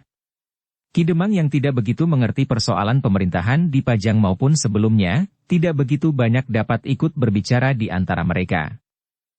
"Kiai," berkata Ki Sumangkar. "Sebenarnya sudah cukup lama Kiai menunggu saat-saat seperti ini." Kiai Gringsing menarik nafas dalam-dalam. Tentu setiap orang yang mengenal Kiai dari dekat, dibebani oleh teka-teki tentang Kiai. "Selama ini aku pun selalu meraba-raba. Barangkali kalian dibayangi oleh angan-angan kalian sendiri. Sebenarnya tidak ada yang aneh padaku. Baiklah. Jika demikian, Ki Gede Pemanahan benar-benar memerlukan Kiai. Sebaiknya Kiai memenuhinya dan mencoba mengobatinya. Tentu saja semuanya tergantung kepada belas kasihan Tuhan Yang Maha Pengasih. Namun Kiai dapat berusaha. Dan kau akan ikut? Aku berhutang budi kepada Ki Gede Pemanahan selagi ia masih menjadi panglima. Ia tidak menghukum aku bersama pasukan Jipang yang lain. Kiai Gringsing merenung sejenak. Ia pun tahu betapa Ki Gede Pemanahan memberikan pengampunan pada pasukan Jipang yang menyerah. Di antara mereka yang mendapat pengampunan, bahkan sama sekali tidak dikenakan tuntutan apapun adalah Sumangkar, karena Sumangkar sebenarnya memang tidak banyak terlibat di dalam perlawanan, apalagi setelah Arya Penangsang gugur. Kiai, berkata Sumangkar kemudian. Jika Kiai bertemu dengan Ki Gede Pemanahan, kecuali Kiai dapat memberikan petunjuk-petunjuk yang mungkin dapat memperingan sakitnya, Kiai tentu akan dapat berbicara serba sedikit tentang pertumbuhan Mataram. Suramnya Pajang dan jalur yang kini sedang mekar dari kekuasaan atas tanah ini. Kiai Gringsing memandang Sumangkar sejenak. Bagaimanapun juga Sumangkar adalah seorang yang pernah tinggal di Kepatihan Jipang, sehingga masalah-masalah yang pernah dibicarakan oleh Patih Mantahun tentu menimbulkan kesan pula baginya. Apakah tidak ada orang lain yang dapat mengobati Ki Gede Pemanahan? Tiba-tiba saja Kiai Gringsing berdesis. Ada atau tidak ada, tetapi sebaiknya Kiai singgah barang sebentar, sahut Sumangkar. Kiai Gringsing memandang Ki Demang Sangkal Putung sejenak. Lalu katanya, tetapi tentu Ki Demang Sangkal Putung harus segera kembali. Keluarganya akan menunggunya. Ki Demang yang hampir selalu berdiam diri itu pun tiba-tiba menyahut. Silahkan, Kiai. Aku akan dapat mendahului. Aku kira jalan ke Sangkal Putung sudah aman. Mungkin aku memerlukan beberapa orang kawan. Jika tidak berkeberatan, para pengawal dari Mataram akan bersedia mengawani aku di perjalanan. Kiai Gringsing mengangguk-anggukkan kepalanya. Agaknya memang tidak ada keberatan apapun lagi selain perasaannya sendiri. Ia tinggal bertanya kepada dirinya sendiri. Apakah ia sudah bersedia bertemu dengan Ki Gede Pemanahan? Tetapi Ki Gede Pemanahan sedang sakit, katanya di dalam hati. Sebagai seorang dukun, ia tidak akan dapat membiarkan seorang yang sakit yang menunggu pertolongannya dibiarkannya begitu saja. Karena itu, maka tidak ada pilihan lain. Agaknya besok Kiai Gringsing memang harus pergi ke Mataram. Demikianlah maka orang-orang tua yang berada di Gandok itu pun akhirnya terdiam. Masing-masing membiarkan angan-angannya melambung tinggi menerawang di dunia lain. Sementara itu, Agung Sedayu dan Swandaru pun telah kembali pula. Raden Sutawijaya langsung pergi ke Gandok sebelah bersama-sama para pengawalnya. Tidak banyak yang dibicarakan oleh orang-orang yang berada di Gandok sebelah menyebelah. Sejenak kemudian malam terasa menjadi semakin sepi. Yang terdengar hanyalah desah angin malam yang lembut. Tetapi di gardu perondaan, di sebelah regol halaman, kadang-kadang masih terdengar suara tertawa. Tetapi, suara yang semakin lama terdengar semakin dalam karena kantuk yang mencengkam. Namun demikian, para peronda itu tidak mau tidur bersama-sama. Mereka harus bergantian berjaga-jaga sampai matahari membayang di waktu fajar besok. Ketika ayam jantan kemudian berkokok untuk yang terakhir kalinya, maka hampir seisi rumah sudah terbangun. Agung Sedayu yang sudah bangun pula segera pergi ke belakang. Seperti yang selalu dilakukannya maka ia pun segera membantu mengisi jambangan bersama Swandaru. Kiai Gringsing yang masih saja disentuh oleh kebimbangan, akhirnya mencoba untuk menentukan sikap, mengatasi gejolak perasaan sendiri. Dengan demikian, maka ketika para tamu di menoreh itu, baik yang datang dari Sangkal Putung, maupun dari Mataram duduk bersama di pendapa, maka tidak banyak lagi yang harus mereka perbincangkan. Kiai Gringsing pun kemudian berkata, "Baiklah, Raden. Aku akan singgah di Mataram. Aku akan melihat luka dan sakit Ki Gede Pemanahan. Nah, jika demikian kita akan pergi bersama-sama." Tetapi Kiai Gringsing menggelengkan kepalanya, katanya, "Sebaiknya Raden pergi saja dahulu. Ayahanda tentu sangat menunggu. Aku akan segera menyusul besok. Hari ini aku akan mencoba memulihkan kekuatanku dan berkemas barangkali ada jenis obat-obatan yang dapat aku bawa. Aku akan menunggu sampai Kiai selesai." Tetapi Kiai Gringsing menolaknya. Katanya, Jangan, Raden. Aku minta Raden pergi saja lebih dahulu. Kami besok akan datang bersama-sama dengan Ki Demang Sangkal Putung dan kedua anak-anak muda itu. Di antara kami akan ikut pula Ki Sumangkar. Karena itu, maka kami harus mengatur segala sesuatunya. Kami sudah beberapa lama tinggal di sini, sehingga kami harus minta diri sebaik-baiknya kepada Ki Gede Menoreh. Ki Gede Menoreh hanya tersenyum saja. Namun baginya semakin cepat Ki Demang Sangkal Putung kembali ke kademangannya, agaknya memang semakin baik. Persoalan Pandanwangi dan Suandaru akan semakin cepat terselesaikan. Bagi Ki Argapati, orang tua dari seorang gadis, tentu berharap bahwa selekasnya masalah anaknya akan diselesaikan. Namun selain hal itu, ia pun ingin ikut mendengar, apakah ada akibat dari pertemuan Ki Gede Pemanahan dengan Kiai Gringsing. Agaknya hari itu Raden Sutawijaya tidak dapat memaksa Kiai Gringsing untuk pergi bersamanya. Tetapi ia percaya bahwa di hari berikutnya, orang tua itu akan singgah di Mataram. Tentu Kiai Gringsing tidak akan ingkar janji, kecuali ada perkembangan keadaan dengan tiba-tiba. Karena itulah, maka Raden Sutawijaya pun kemudian minta diri untuk mendahului kembali ke tanah Mataram. Ia tidak dapat terlalu lama meninggalkan ayahandanya yang sering sakit meskipun ketika ia pergi, ayahnya tinggal bersama dengan Ki Jurumartani. Kami sangat mengharap kedatangan Kiai besok, berkata Raden Sutawijaya ketika ia sudah berada di regol halaman. Kiai Gringsing mengangguk, jawabnya. Baik, Raden. Aku tentu akan datang. Sutawijaya tersenyum. Katanya. Terima kasih, Kiai. Mudah-mudahan kedatangan Kiai dapat mempercepat kesembuhan ayahanda Pemanahan. Kiai Gringsing mengangguk kecil sambil berdesis. Aku hanya sekedar berusaha, Raden. Demikianlah, Raden Sutawijaya pun kemudian sekali lagi minta diri kepada Ki Gede Menoreh dan tamu-tamunya, kepada Pandanwangi dan Prastawa yang ada di regol pula. Sepeninggal Raden Sutawijaya, maka Kiai Gringsing, Ki Sumangkar, dan Ki Demang Sangkal Putung pun mulai berkemas. Demikian pula Agung Sedayu dan Suandaru, mereka sudah cukup lama berada di tanah perdikan Menoreh, sehingga kerinduan mereka terhadap Sangkal Putung, terlebih-lebih Ki Demang, mulai terasa. Bahkan Ki Demang pun mulai cemas, bahwa yang ditinggalkan akan menjadi kebingungan karena ia terlampau lama berada di Menoreh. Tetapi persoalan Panembahan Agung adalah persoalan yang tidak diketahui dan diperhitungkan lebih dahulu sehingga seakan-akan telah mengikat mereka untuk tinggal agak lama di tanah perdikan Menoreh. Di malam hari menjelang keberangkatan Kiai Gringsing, sekali lagi Ki Demang dan Ki Argapati menegaskan pembicaraan mereka. Persoalan satu-satunya yang masih akan dibicarakan meskipun cukup dengan saling mengirimkan utusan, adalah masalah hari.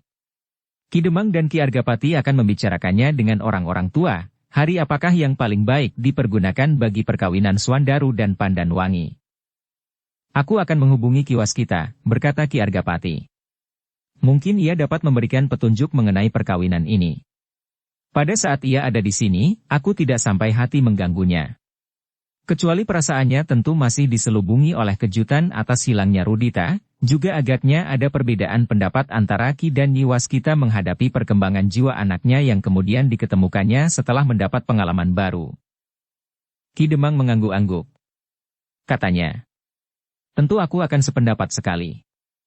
Ki Waskita adalah orang yang memiliki ketajaman indera. Tetapi barangkali Kiai Gringsing pun akan dapat membantu. Ah! Kiai Gringsing tertawa. Aku hanya dapat membantu. Jika Ki Waskita telah menemukan hari yang paling baik maka aku akan membantu memilih hari itu. Tetapi Kiai adalah seorang dukun. Yang mendengarnya tertawa. Dan Kiai Gringsing menjawab. Aku memang seorang dukun. Tetapi yang aku ketahui tidak lebih dari dedaunan. Akar ketela grandel dan empon-empon. Serta barangkali sedikit mengenai getah pepohonan, binatang melata dan serangga. Selebihnya yang aku ketahui adalah jodang berisi makanan. Semuanya tertawa semakin keras. Namun dalam pada itu, baik Ki Argapati, Ki Sumangkar, dan Ki Demang maupun anak-anak muda yang ikut berada di pendapa itu, menganggap bahwa Kiai Gringsing hanya sekedar berkelakar saja. Menilik pertempuran yang terjadi antara Kiai Gringsing dan Panembahan Alit, maka Kiai Gringsing pun tentu bukan sekedar hanya mengenal dedaunan dan getah pepohonan. Ia memiliki ilmu yang agaknya masih harus ditekuni oleh kedua muridnya. Ilmu yang baru dikenal dalam tata gerak dan segala unsur-unsurnya. Tetapi masih belum dikenal kekuatan yang masih tersimpan di balik bentuk-bentuk lahiriahnya.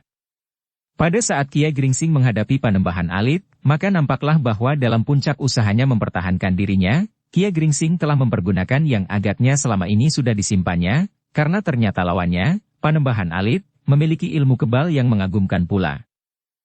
Setelah tidak ada yang harus dibicarakannya lagi, maka Kiai Gringsing pun kemudian dipersilahkan beristirahat di Gandok, karena besok mereka akan menempuh perjalanan yang meskipun tidak terlampau berat, namun dalam keadaan yang masih belum pulih sama sekali, Kiai Gringsing perlu menyegarkan tubuhnya.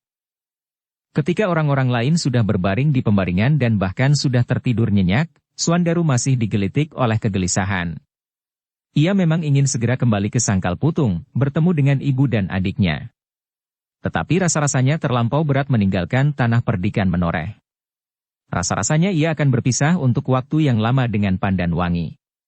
Segala sifat, watak, dan tingkah laku gadis itu tidak terlepas dari rongga matanya. Bahkan sudah mulai terbayang-bayang betapa ia akan duduk bersanding, di hadap para tamu di bawah cahaya lampu yang terang benderang. Meskipun tidak akan sebesar perkawinan Untara yang didampingi oleh para senapati, namun masa-masa yang demikian adalah masa-masa yang paling menyenangkan. Tetapi wajahnya tiba-tiba menjadi suram. Terbayang perselisihan yang nampaknya semakin memuncak antara Pajang dan Mataram. Jika persoalan itu berlarut-larut, maka hari-hari yang ditunggunya itu tentu akan ikut tergeser pula karenanya, karena Sangkal Putung berada di jalur lurus antara Pajang dan Mataram. Oleh kegelisahan hati, maka rasa-rasanya Gandok itu menjadi semakin lama semakin panas. Karena itulah maka Suandaru yang tidak dapat tertidur itu pun kemudian dengan hati-hati bangkit agar tidak mengejutkan orang lain. Perlahan-lahan ia bergeser dan membuka pintu. Sepercik udara yang segar memercik di wajahnya sehingga Suandaru itu pun justru melangkah keluar dan setelah menutup pintu Gandok, ia pun melangkah ke serambi. Sambil mengibaskan bajunya ia berdiri memandangi lampu yang suram di tengah-tengah pendapa yang sepi. Namun ia masih mendengar suara orang-orang yang sedang meronda berbicara perlahan-lahan di regol halaman. Tetapi Suandaru tidak tertarik untuk pergi ke gardu. Hampir di luar sadarnya ia melangkah menyusuri longkangan dan justru memasuki halaman samping. Tiba-tiba saja ia terkejut ketika ia melihat sekilas cahaya lampu yang meloncat keluar. Namun kemudian cahaya itu lenyap lagi. Baru sejenak kemudian hatinya berdesir. Dilihatnya seseorang berdiri di luar pintu butulan yang sudah tertutup lagi. Pandan Wangi, ia berdesis. Tetapi ia tidak beranjak dari tempatnya. Seperti Suandaru, Pandan Wangi pun terkejut. Ia tidak menyangka bahwa Suandaru berada di halaman samping, beberapa langkah saja di depan pintu butulan. Sejenak keduanya berdiam diri. Namun dari sorot mata mereka yang saling memandang, memancar perasaan yang tersimpan di dalam hati. Beberapa saat keduanya berdiri mematung. Yang terasa adalah debar yang semakin keras di dalam dada masing-masing. Namun tiba-tiba saja Pandan Wangi membuka pintu butulan itu kembali dan sekejap kemudian ia telah hilang di balik pintu. Suandaru menarik nafas dalam-dalam. Ada sesuatu yang rasa-rasanya terlepas. Tetapi ia tidak mendekati pintu butulan itu. Bahkan ia pun kemudian meninggalkan halaman samping dan kembali ke serambi Gandok. Dalam pada itu, Pandan Wangi yang dengan tergesa-gesa masuk kembali, masih berdiri bersandar pintu. Nafasnya tiba-tiba terasa terengah-engah, seolah-olah ia baru saja saling berkejaran dengan lawan yang sangat tangguh. Sebenarnya lah Pandan Wangi sedang berjuang mengatasi gejolak hatinya sendiri. Ketika ia melihat Suandaru, rasa-rasanya ia ingin lari kepadanya, dan melepaskan perasaannya yang tersimpan. Meskipun untuk beberapa lama Suandaru berada di tanah perdikan Menoreh, tetapi ia tidak pernah mendapat kesempatan untuk berbicara berdua, melepaskan angan-angan dan bayangan tentang masa datang. Hampir saja Pandan Wangi kehilangan pengekangan diri dan berlari kepada Suandaru. Untunglah bahwa ia menyadari dirinya, bahwa di dalam keadaannya, maka ia masih harus membatasi diri sejauh-jauhnya. Setiap kali terngiang kembali cerita ayahnya tentang ibunya yang terperosok ke dalam lumpur kehidupan, sehingga akhirnya telah menimbulkan pertentangan di dalam diri sendiri yang tumbuh dan berkembang menjadi belukar bagi keluarganya dan bahkan bagi Menoreh. Pandan Wangi tidak mau terjerumus ke dalam keadaan yang sama. Ia sadar, dalam gejolak jiwa kedewasaannya, kadang-kadang nalarnya dapat dikalahkan oleh perasaan. Jika ia bersama dengan laki-laki yang dicintainya, di dalam gelapnya malam yang sepi, maka kesulitan itu dapat saja terjadi. Dan dengan demikian, apabila saat-saat itu telah lewat, maka laki-laki itu tentu akan mulai menilai dirinya. Pandan Wangi menarik nafas dalam-dalam. Perlahan-lahan tangannya bergerak mengangkat selarak pintu. Ketika ia sudah berada di pembaringannya kembali, maka ia pun menarik nafas lega, seakan-akan ia sudah terlepas dari bahaya. Seperti saat-saat pasukan Mataram terlepas dari timbunan batu-batu di mulut lembah ketika mereka merayap mendekati sarang Panembahan Agung. Meskipun tidak selalu terjadi sesuatu, tetapi syukurlah bahwa aku telah berada di dalam bilik ini, desisnya. Pandan Wangi yang berbaring di pembaringannya itu pun masih saja berbicara dengan dirinya sendiri. Mungkin keadaan kini sudah jauh berubah dari masa ibu menjelajahi masa remajanya. Mungkin kungkungan yang ketat justru membuatnya seperti burung yang terlepas dari sangkar di saat-saat tertentu. Sedang kini ayah mempercayakan semuanya kepadaku. Aku diperkenankan berburu bersama para pengawal. Dan aku adalah seorang gadis. Namun bagaimanapun juga, buah yang paling manis adalah buah yang sudah masak. Dan itulah yang harus ditunggu. Semakin lama kita menunggu, maka pada saatnya, terasa betapa indahnya buah yang masak itu, dan betapa manisnya. Pandan Wangi merasa telah memenangkannya. Ia merasa bersyukur bahwa ia tidak menyia-nyiakan kepercayaan ayahnya kepadanya, justru setelah ayahnya mendapat pengalaman yang sangat pahit yang telah terjadi atas ibunya. Ketika terdengar angin malam berdesir lembut, Pandan Wangi menarik nafas dalam-dalam. Terasa matanya menjadi berat. Meskipun kepergian Suandaru besok memberati hatinya pula, namun ia mengharap bahwa yang akan datang segeralah datang. Dalam angan-angan yang semakin kabur, Pandan Wangi mulai diselimuti oleh bayangan-bayangan yang indah di masa mendatang, seperti pada umumnya gadis yang menjelang hari-hari yang paling indah.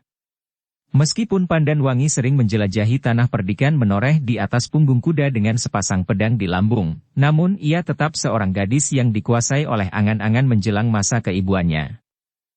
Tetapi bayangan itu pun akhirnya lenyap di dalam kelelapan tidur. Namun bibir Pandan Wangi nampak tersenyum karena mimpinya terasa indah sekali. Pagi-pagi benar, sebelum bayangan matahari nampak di langit, Kiai Gringsing sudah bangun. Dengan hati-hati agar tidak mengejutkan orang lain, ia membuka pintu dan menghirup udara yang sejuk. Namun betapapun ia berusaha, namun ia tidak dapat meniadakan suara gelak gardu perondaan, sehingga Ki Sumangkar pun terbangun pula karenanya. Anak-anak muda yang berjaga-jaga di gardu itu agaknya sudah diganggu oleh kantuk yang sangat, desis Kiai Gringsing ketika ia mengetahui bahwa Ki Sumangkar pun telah terbangun.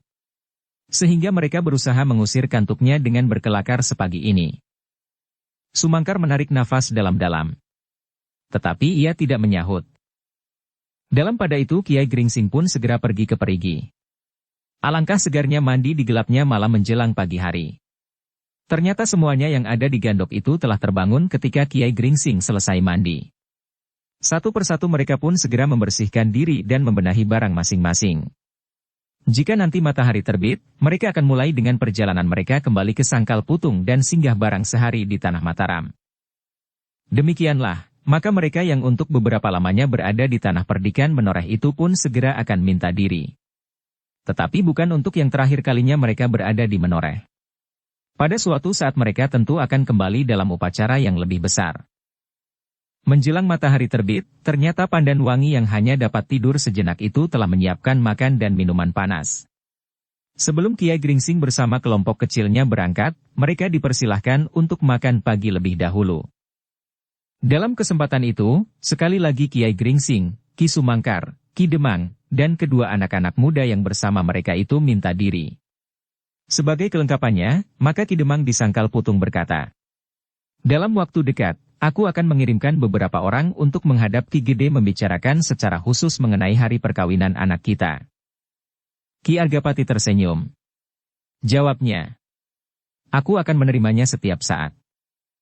Dengan demikian, maka Kiai Gringsing bersama kedua muridnya, Ki Sumangkar dan Ki Demang Sangkal Putung pun dengan hati yang berat, meninggalkan Tanah Perdikan Menoreh.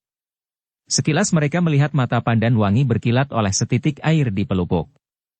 Namun Pandan Wangi mencoba untuk tersenyum dan mengucapkan selamat jalan kepada tamu-tamunya yang meninggalkan regol halaman rumahnya. Sedang Prastawa melepas mereka dengan pesan jenaka. Swandaru, kau harus berpuasa sejak sekarang. Jika kau datang kemari sekali lagi, kau harus sudah menjadi agak langsing, agar pakaian pengantinmu kelak tidak terlampau kecil. Swandaru tersenyum, sedang Pandan Wangi menjadi tersipu-sipu. Sejenak kemudian maka kelompok kecil itu pun telah meninggalkan padukuhan induk tanah perdikan menoreh. Mereka berkuda beriringan melalui bulak yang panjang, yang di sebelah-menyebelah terbentang sawah yang luas. Sepercik air yang bening mengalir di parit yang menyilang jalan, menyusup di bawah jembatan kayu yang kuat, membelah bulak yang panjang. Seperti bulak-bulak di Sangkal Pulung, berkata Ki Demang Sangkal Putung. Di sini pun air sudah mendapat perhatian yang baik. Kiai Gringsing mengangguk-angguk kecil. Ketika ia menengadahkan wajahnya, dilihatnya matahari yang ternyata telah memanjat langit semakin tinggi. Cahayanya yang datal memantul pada daun padi yang basah, berkilat-kilat oleh angin pagi yang lembut. Berbeda dengan Ki Demang Sangkal Putung yang tertarik pada bulak yang luas, air yang mengalir di parit dan batang-batang padi yang subur, maka Kiai Gringsing mulai dibayangi oleh pertemuan yang bakal terjadi dengan Ki Gede Pemanahan. Memang ada sesuatu yang mengganggu hatinya. Tetapi ia berusaha untuk menyimpan persoalan itu di dalam hati. Ia tidak ingin melibatkan orang lain dalam persoalan dirinya. Persoalan pribadinya. Sementara itu Ki Sumangkar pun mulai mereka-reka, apakah yang kira-kira bakal terjadi kelak. Pajang dan Mataram agaknya bagaikan dua buah kapal yang berbeda haluan. Semakin lama jaraknya menjadi semakin jauh. Orang tua itu mengeluh di dalam hati. Ia melihat Demak pernah tegak berdiri dengan megahnya. Ia melihat sepeninggal sultan terakhir di Demak, maka seakan-akan keturunannya berebut tahta. Bahkan Arya Penangsanglah yang bagaikan api, telah membakar ketenangan. Akhirnya berdirilah Pajang. Seperti yang pernah terjadi, kini rasa-rasanya Pajang pun telah surut. Apakah yang akan terjadi kelak? Ia bertanya kepada diri sendiri. Dan hampir di luar sadarnya ia menyebut di dalam hati. Majapahit yang berpindah ke Demak. Demak telah dipindahkan pula ke Pajang. Dan kini, bagaikan tumbuh dengan suburnya Mataram di sisi Pajang. Dengan demikian, maka seolah-olah mereka yang ada di dalam iring-iringan kecil itu telah dicengkam oleh angan-angan sendiri, sehingga dengan demikian mereka tidak begitu banyak berbicara yang satu dengan yang lain. Apalagi Swandaru yang berkuda di sisi Agung Sedayu. Meskipun demikian, iring-iringan itu justru semakin lama menjadi semakin cepat. Hampir tanpa disadari oleh setiap orang di dalam iring-iringan itu, bahwa mereka telah melintasi bulak-bulak yang panjang dan di atas jalan yang baik, sehingga kuda-kuda mereka pun rasa-rasanya ingin berjalan lebih cepat. Tidak banyak yang mereka jumpai di perjalanan. Sekali-sekali mereka bertemu dengan pengawal yang sedang meronda. Mereka harus menganggukkan kepala jika para pengawal itu mengangguk pula dan bahkan mereka selalu bertanya, kapan iring-iringan itu akan kembali lagi ke Menoreh. Terutama Agung Sedayu dan Swandaru yang mereka kenal dengan baik. Tentu tidak akan terlalu lama lagi. Agung Sedayulah yang selalu menjawab. Dengan upacara yang lain, desis salah seorang pengawal muda yang mengetahui hubungan antara Swandaru dan Pandan Wangi. Ya, sahut Agung Sedayu. Kalian harus bersiap-siap menyambut. Para pengawal itu tertawa. Tetapi Swandaru menjadi tersipu-sipu. Demikianlah maka perjalanan mereka pun menjadi semakin jauh dari padukuhan induk tanah perdikan Menoreh. Semakin lama mereka menjadi semakin dekat dengan Kali Praga. Untunglah bahwa Kali Praga yang lebar itu tidak sedang banjir. Karena itu, maka mereka tidak banyak menemui kesulitan. Dengan getek mereka menyeberangi sungai itu bersama-sama dengan kuda-kuda mereka.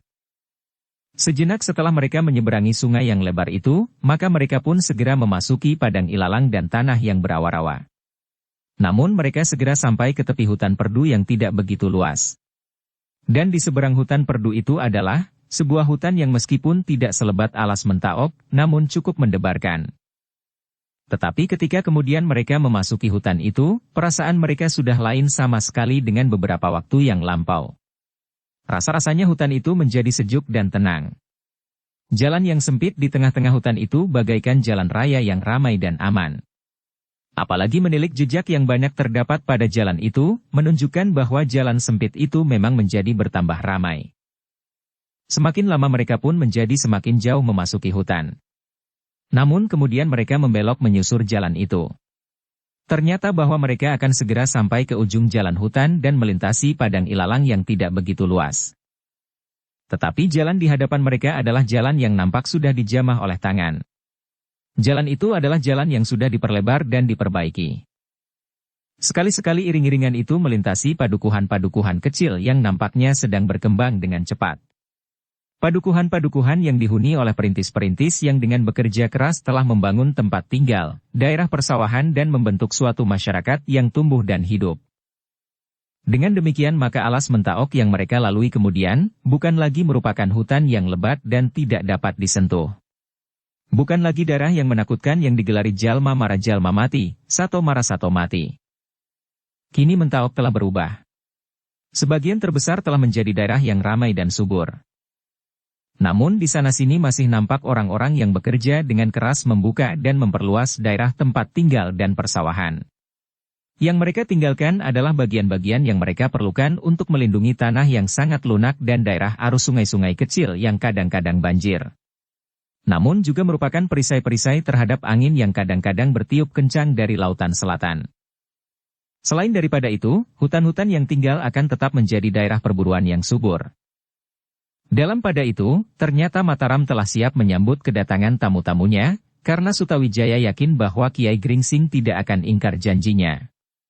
Jika ia berhalangan maka ia tentu akan menyuruh seorang dua orang memberitahukan hal itu. Karena itu, maka diperintahkannya Ki Lurah Beranjangan sendiri bersama beberapa orang pengawal menjemput Kiai Gringsing di luar regol kota yang sedang mereka bangun, agar tamu-tamu itu tidak perlu lagi mencari-cari dan bertanya-tanya kemana mereka harus pergi untuk menemui Ki Gede Pemanahan. Dan ternyata seperti yang diperhitungkan oleh Sutawijaya, Kiai Gringsing dan iring-iringannya pun benar-benar telah datang ke Mataram. Di luar regol mereka telah disambut oleh Ki Lurah Beranjangan yang kemudian membawa mereka langsung ke rumah Ki Gede Pemanahan. Terasa debar jantung Kiai Gringsing menjadi semakin cepat. Ia tidak akan menjadi sedemikian gelisah jika ia berada di peperangan. Bahkan menghadapi Panembahan Agung yang memiliki kemampuan yang aneh itu pun, rasa-rasanya Kiai Gringsing tidak menjadi sedemikian gelisahnya. Tetapi ia sudah ada di tanah Mataram. Dan ia tidak akan dapat mengurungkan niatnya untuk bertemu dengan Ki Gede Pemanahan dan bahkan di Mataram ada pula Ki Juru Martani. Aku adalah seorang dukun tua dari Dukuh Pakuwon. Seorang yang bernama Ki Tanumetir yang juga disebut Kiai Gringsing. Tidak lebih dan tidak kurang, gumamnya di dalam hati. Demikianlah dengan diantar oleh Ki Lurah Beranjangan maka Kiai Gringsing, Ki Sumangkar, Ki Demang Sangkal Putung, dan kedua anak-anak muda murid Kiai Gringsing itu pun memasuki alun-alun, kemudian pintu gerbang halaman samping rumah Ki Gede Pemanahan. Meskipun terasa di dada Kiai Gringsing debar jantungnya yang semakin cepat, tetapi ia berjalan terus mengikuti Ki Lurah Beranjangan. Kiai, berkata Ki Lurah Beranjangan kemudian. Marilah, silahkan masuk. Inilah rumah Ki Gede Pemanahan. Kiai Gringsing dan kawan-kawannya termangu-mangu sejenak.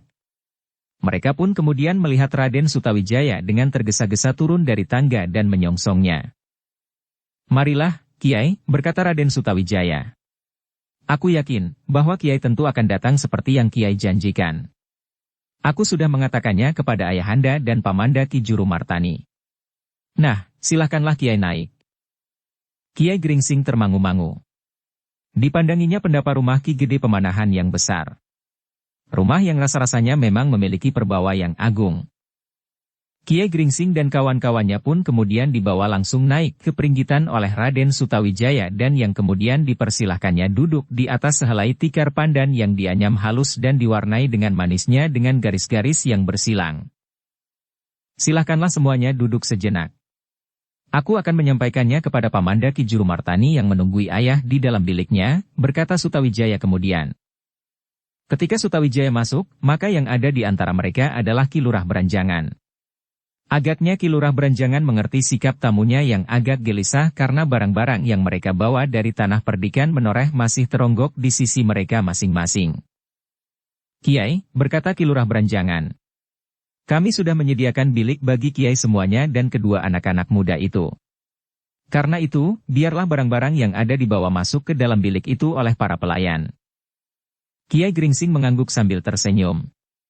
Katanya, "Baiklah, Ki Lurah. Tetapi barang-barang kami adalah barang-barang yang tidak berharga sama sekali. Hanya beberapa lembar pakaian tua." Dengan demikian, ketika Raden Sutawijaya kemudian keluar lagi dari ruangan dalam, di antara mereka tidak terdapat lagi onggokan barang-barang yang mereka bawa selama perjalanan. Ternyata bahwa Ki Jumartani pun menerima kehadiran tamu-tamunya dengan berdebar-debar. Ia mengikuti Sutawijaya yang memberitahukan kepadanya dan kepada Ki Gede Pemanahan bahwa orang yang mereka tunggu telah datang. Ketika Ki Jumartani muncul di pintu peringgitan, sejenak ia berdiri tegak. Ia segera mengenal Ki Sumangkar. Tetapi yang lain ia rasa-rasanya masih belum pernah melihat. Meskipun demikian, ketajaman penglihatannya segera dapat membedakannya. Bahkan yang seorang adalah orang yang dimaksud bernama Kiai Gringsing, sedang yang lain adalah Ki Demang Sangkal Putung. Sedang kedua anak muda itu mempunyai ciri yang jelas dan mudah dapat dibedakan. Yang gemuk itulah yang bernama Swandaru, sedang yang lain adalah Agung Sedayu, adik Untara, seorang senapati yang terkenal dan bertanggung jawab atas daerah sebelah selatan ini, yang justru menguasai jalur lurus antara Pajang dan Mataram. Kiai Gringsing dan kawan-kawannya yang duduk di atas tikar pandan, ketika melihat seseorang keluar dari dalam mengikuti Raden Sutawijaya segera memberi hormat dalam-dalam. Mereka pun segera mengetahui bahwa orang itu adalah Ki Jumartani. Apalagi Sumangkar, yang memang sudah mengenal sebelumnya. Ki Jumartani pun membalas hormat pula dan kemudian bersama Raden Sutawijaya duduk pula di antara tamu-tamunya. Sejenak kemudian, Ki Jumartani pun mulai menyapa tamu-tamunya dan bertanya tentang keselamatan mereka yang dijawab oleh tamu-tamunya dengan hormatnya. Akhirnya Kia bersama-sama, benar-benar telah sudi singgah di rumah ini, berkata Ki Jumartani, yang kemudian memperkenalkan dirinya sendiri meskipun mereka sudah dapat saling menduga. Sebenarnya Adi Pemanahan sudah lama mengharap kehadiran kalian. Tetapi agaknya kesibukan Kiai Gringsing dan kedua muridnya belum memungkinkannya untuk singgah barang sejenak, berkata Ki Jumartani kemudian. Maaf, Ki Jumartani, sahut Kiai Gringsing. Sebenarnya lah kami ingin sekali memenuhinya dan datang menghadap. Tetapi agaknya memang baru sekarang kami mendapat kesempatan yang sangat baik untuk datang. Ki Jumartani mengangguk-angguk. Ditatapnya tamu-tamunya seorang demi seorang. Lalu katanya, "Aku sudah mendengar acara kepergian Kiai ke Tanah Perdikan Menoreh. Agaknya Ki Demang akan mempunyai kesibukan dengan putra laki-lakinya yang gemuk ini." Ki Demang Sangkal Putung tersenyum. Jawabnya, "Ya, Ki Jumartani, sudah sewajarnya lah jika anak polah, maka ayahnya lah yang harus peradah." Ki Jumartani pun tersenyum. Dipandanginya Swandaru yang kemudian menundukkan kepalanya. Namun dalam setiap kesempatan, Ki Jumartani selalu menyambar wajah Kiai Gringsing dengan tatapan mata yang tajam. Seolah-olah ada sesuatu yang dicarinya pada wajah itu. Namun agaknya Kiai Gringsing sama sekali tidak menimbulkan kesan apapun. Wajah itu nampaknya benar-benar belum pernah dikenalnya. Meskipun Ki Jumartani mencoba mengingat-ingat wajah-wajah yang pernah dikenalnya pada masa-masa yang lampau, dan bahkan masa-masa yang panjang sekali, namun ia tidak dapat mengingatnya lagi, bahwa ia pernah mengenal orang yang kemudian menyebut dirinya bernama Kiai Gringsing itu. Di luar sadarnya maka Ki Jumartani itu menarik nafas dalam-dalam. Seandainya Kiai Gringsing telah melakukan penyamaran maka penyamaran itu adalah penyamaran yang sempurna. Tidak akan dapat dikenal dalam waktu yang pendek, berkata Ki Jumartani kepada diri sendiri. Mungkin setelah ia berada di sini 2 atau 3 hari. Mungkin di dalam pembicaraan atau mungkin di dalam ciri-ciri yang tersembunyi. Karena itu, Ki Jumartani yang dikenal sebagai seorang yang memiliki ketajaman mata hati itu tidak memaksa diri untuk segera mengetahui siapakah Kiai Gringsing itu. Apalagi sikap, tingkah laku dan sorot mata orang tua itu sama sekali tidak menunjukkan tanda-tanda apapun juga. Dengan demikian maka mereka pun kemudian terlibat dalam pembicaraan yang wajar. Tidak ada usaha untuk mengorek keterangan tentang pribadi yang dianggap tersembunyi itu. Setelah beristirahat sejenak dan setelah minum beberapa teguk dan makan beberapa potong makanan, maka Ki Jumartani pun kemudian berkata, "Kiai, tentu Kiai sudah mendengar dari Angger Sutawijaya, bahwa Ki Gede Pemanahan kini sedang dalam keadaan sakit. Itulah sebabnya maka kami minta Kiai singgah barang sehari 2 hari jika Kiai pergi ke Sangkal Putung." Kiai Gringsing mengangguk-angguk, katanya. Iya, Ki Juru. Menurut Raden Sutawijaya, Ki Gede sekarang sedang menderita sakit. Sejak Ki Gede mengalami cedera dalam pertempuran di pinggir Kali Opak, maka Ki Gede menjadi sakit seolah-olah sekian lamanya tanpa ada tanda-tanda bahwa sakitnya akan sembuh. Demikianlah, Kiai. Karena itu, terserahlah kepada Kiai apakah yang baik bagi Adi Pemanahan. Setelah Kiai hari ini beristirahat, maka Kiai dapat menengoknya. Kiai Gringsing mengerutkan keningnya. Nampaknya ada sesuatu yang dipikirkannya. Tetapi ia tidak berbuat lain kecuali mengangguk-angguk kecil. Tentu tidak usah tergesa-gesa, Kiai, berkata Ki Juru lebih lanjut. Kiai dapat melakukannya sore nanti, atau malam nanti. Bahkan apabila Kiai masih perlu beristirahat, dan Kiai menganggap saatnya baik, besok pun tidak ada keberatan apa-apa. Kiai Gringsing tersenyum. Jawabnya. Ki Juru. Aku akan melakukan secepat-cepatnya. Mungkin malam ini kami dapat bermalam di sini, tetapi tidak lebih dari semalam. Kami masih harus berbuat sesuatu bagi anak yang gemuk ini sesuai dengan pembicaraan Ki Demang Sangkal Putung dengan Ki Argapati dari Tanah Perdikan Menoreh. Oh, Ki Juru Martani mengangguk-angguk. Aku mengerti, Kiai. Tetapi yang sehari dua hari tidak akan banyak berpengaruh terhadap persoalan yang sedang dalam pembicaraan itu. Bukankah begitu, Suandaru? Seperti juga hambatan yang timbul karena sebab-sebab lain, sehingga kau harus berada di Tanah Perdikan Menoreh lebih lama lagi. Suandaru tidak menyahut. Tetapi kepalanya semakin tunduk. Yang ternyata kemudian menjawab adalah Kiai Gringsing. Tentu ada bedanya, Ki Juru. Apalagi bagi Suandaru. Meskipun ia terhambat beberapa bulan di Tanah Perdikan Menoreh, ia tidak akan mengeluh seperti apabila perjalanannya tertunda 1 hari di tempat lain. Ki Juru pun tersenyum. Katanya. Ya, aku mengerti. Itulah agaknya maka Kiai akan menjadi tergesa-gesa. Ki Juru berhenti sejenak, lalu. Tetapi bukankah Ki Demang Sangkal Putung dapat mengirimkan utusan terlebih dahulu dengan segala macam pesan ke Sangkal Putung? Tidak, Ki Juru, berkata Ki Demang. Jika Kiai Gringsing masih akan berada di sini untuk beberapa hari, maka sebaiknya aku pergi mendahului. Mungkin Suandaru akan pergi bersama aku, tetapi mungkin juga ia akan menunggu gurunya. Tetapi jika aku sudah nampak kembali ke Sangkal Putung, maka keluarga yang sudah aku tinggalkan sekian lamanya itu tidak menjadi gelisah. Dan itulah bedanya, berkata Ki Juru Martani. Ki Demang adalah seorang Demang yang tentu jarang sekali meninggalkan Kademangan seperti juga Ki Argapati. Tugas-tugasnya menuntut agar ia selalu berada di rumah. Dengan demikian maka perpisahan dengan keluarganya merupakan suatu beban perasaan yang berat. Ki Demang mengangguk. Jawabnya. Agaknya memang demikian Ki Juru. Keluarga dan Kademangan Sangkal Putung rasa-rasanya tidak dapat terpisah daripadaku untuk waktu yang terlaju lama. Sekilas Ki Juru memandang Kiai Gringsing. Lalu katanya. Agak berbeda dengan Kiai Gringsing. Sudah berapa tahun Kiai Gringsing mengembara? Ki Juru berhenti sejenak, lalu. Maaf, Kiai, agaknya tidak ada seorang pun yang menunggu kedatangan Kiai dengan tergesa-gesa, karena sudah menjadi kebiasaan Kiai melakukan perjalanan yang panjang. Meskipun demikian, tentu pada suatu saat Kiai berpikir pula untuk kembali ke suatu tempat seperti juga bangau akan hinggap di Pelimbahan. Sejenak nampak wajah Kiai Gringsing menegang. Namun kemudian bibirnya tersenyum. Senyum seorang tua yang nampaknya sudah meletakkan dirinya pada keadaannya dengan penuh keikhlasan. Ki Juru, berkata Kiai Gringsing. Aku adalah seorang yang hanya sebatang kara.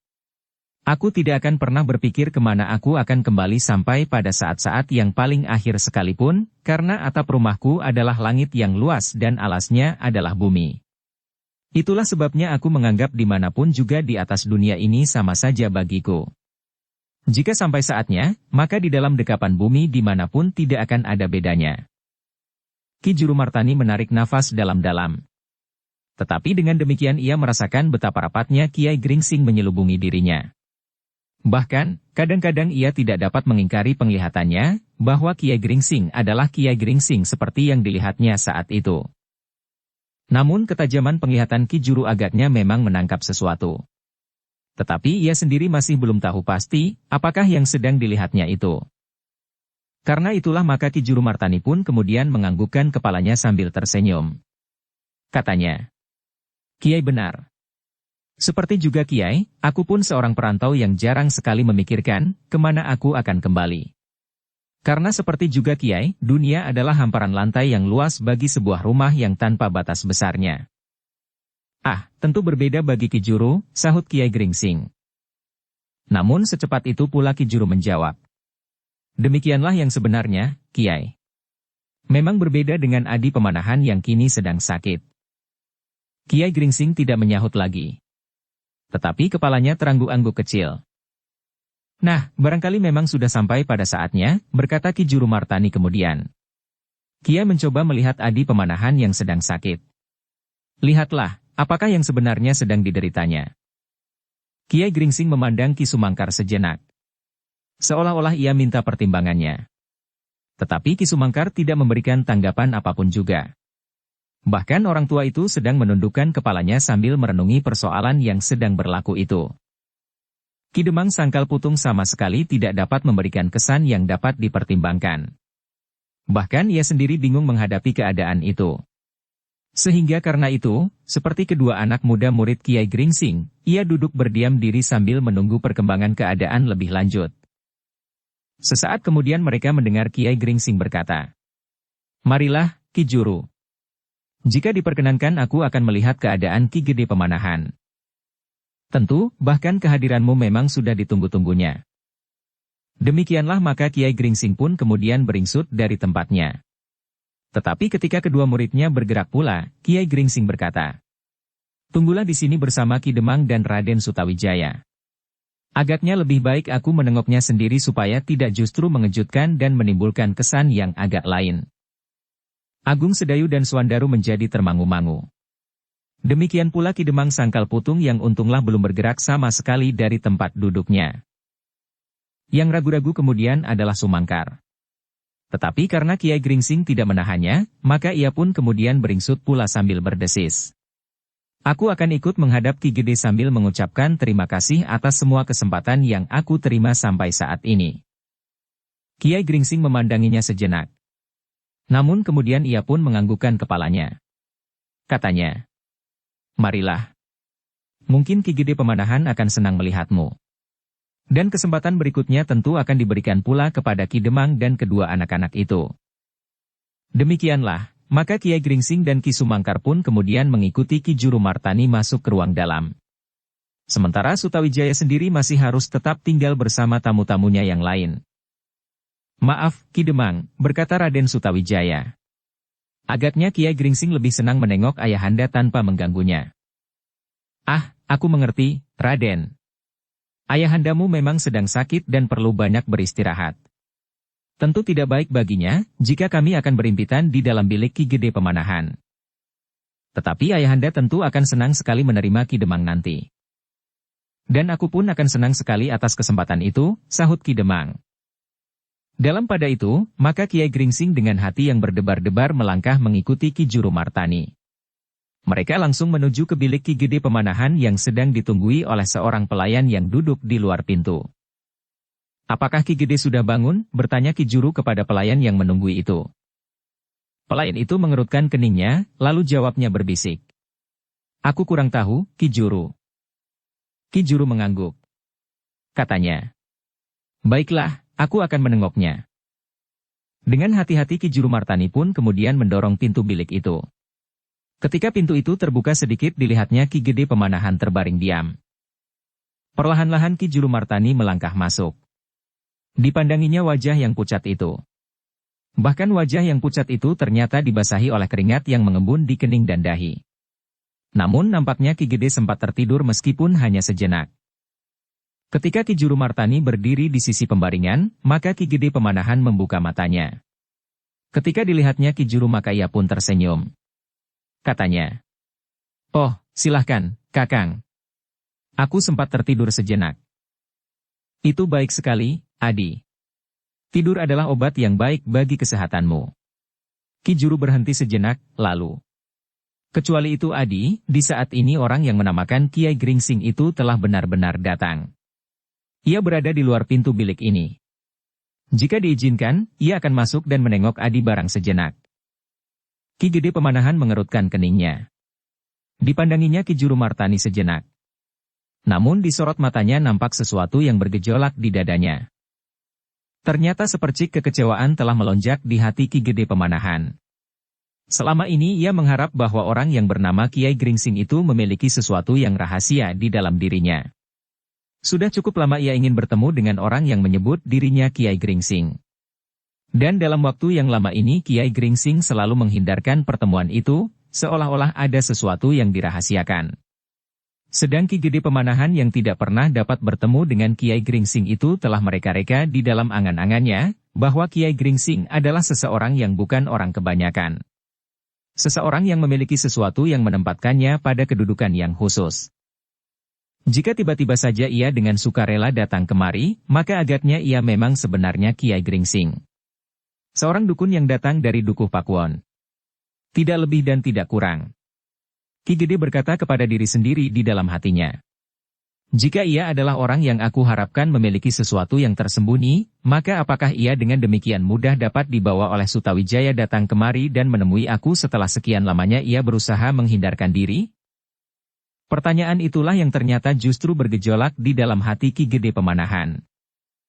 Dalam pada itu, Ki Juru Martani yang masih berdiri di sisi pembaringan itu pun kemudian mendesak karena Ki Gede masih tetap berdiam diri. Bagaimana, Adi? Oh, Ki Gede tergagap. Baiklah. Bawalah ia masuk, Kakang. Mungkin kedatangannya ada manfaatnya bagiku. Ki Juru Martani mengangguk-angguk. Katanya. Baiklah. Ia sudah berada di depan pintu bersama Ki Sumangkar. Sumangkar dari Jipang? Ki Gede bertanya. Ya. Sumangkar. Orang kedua yang memiliki tongkat berkepala tengkorak.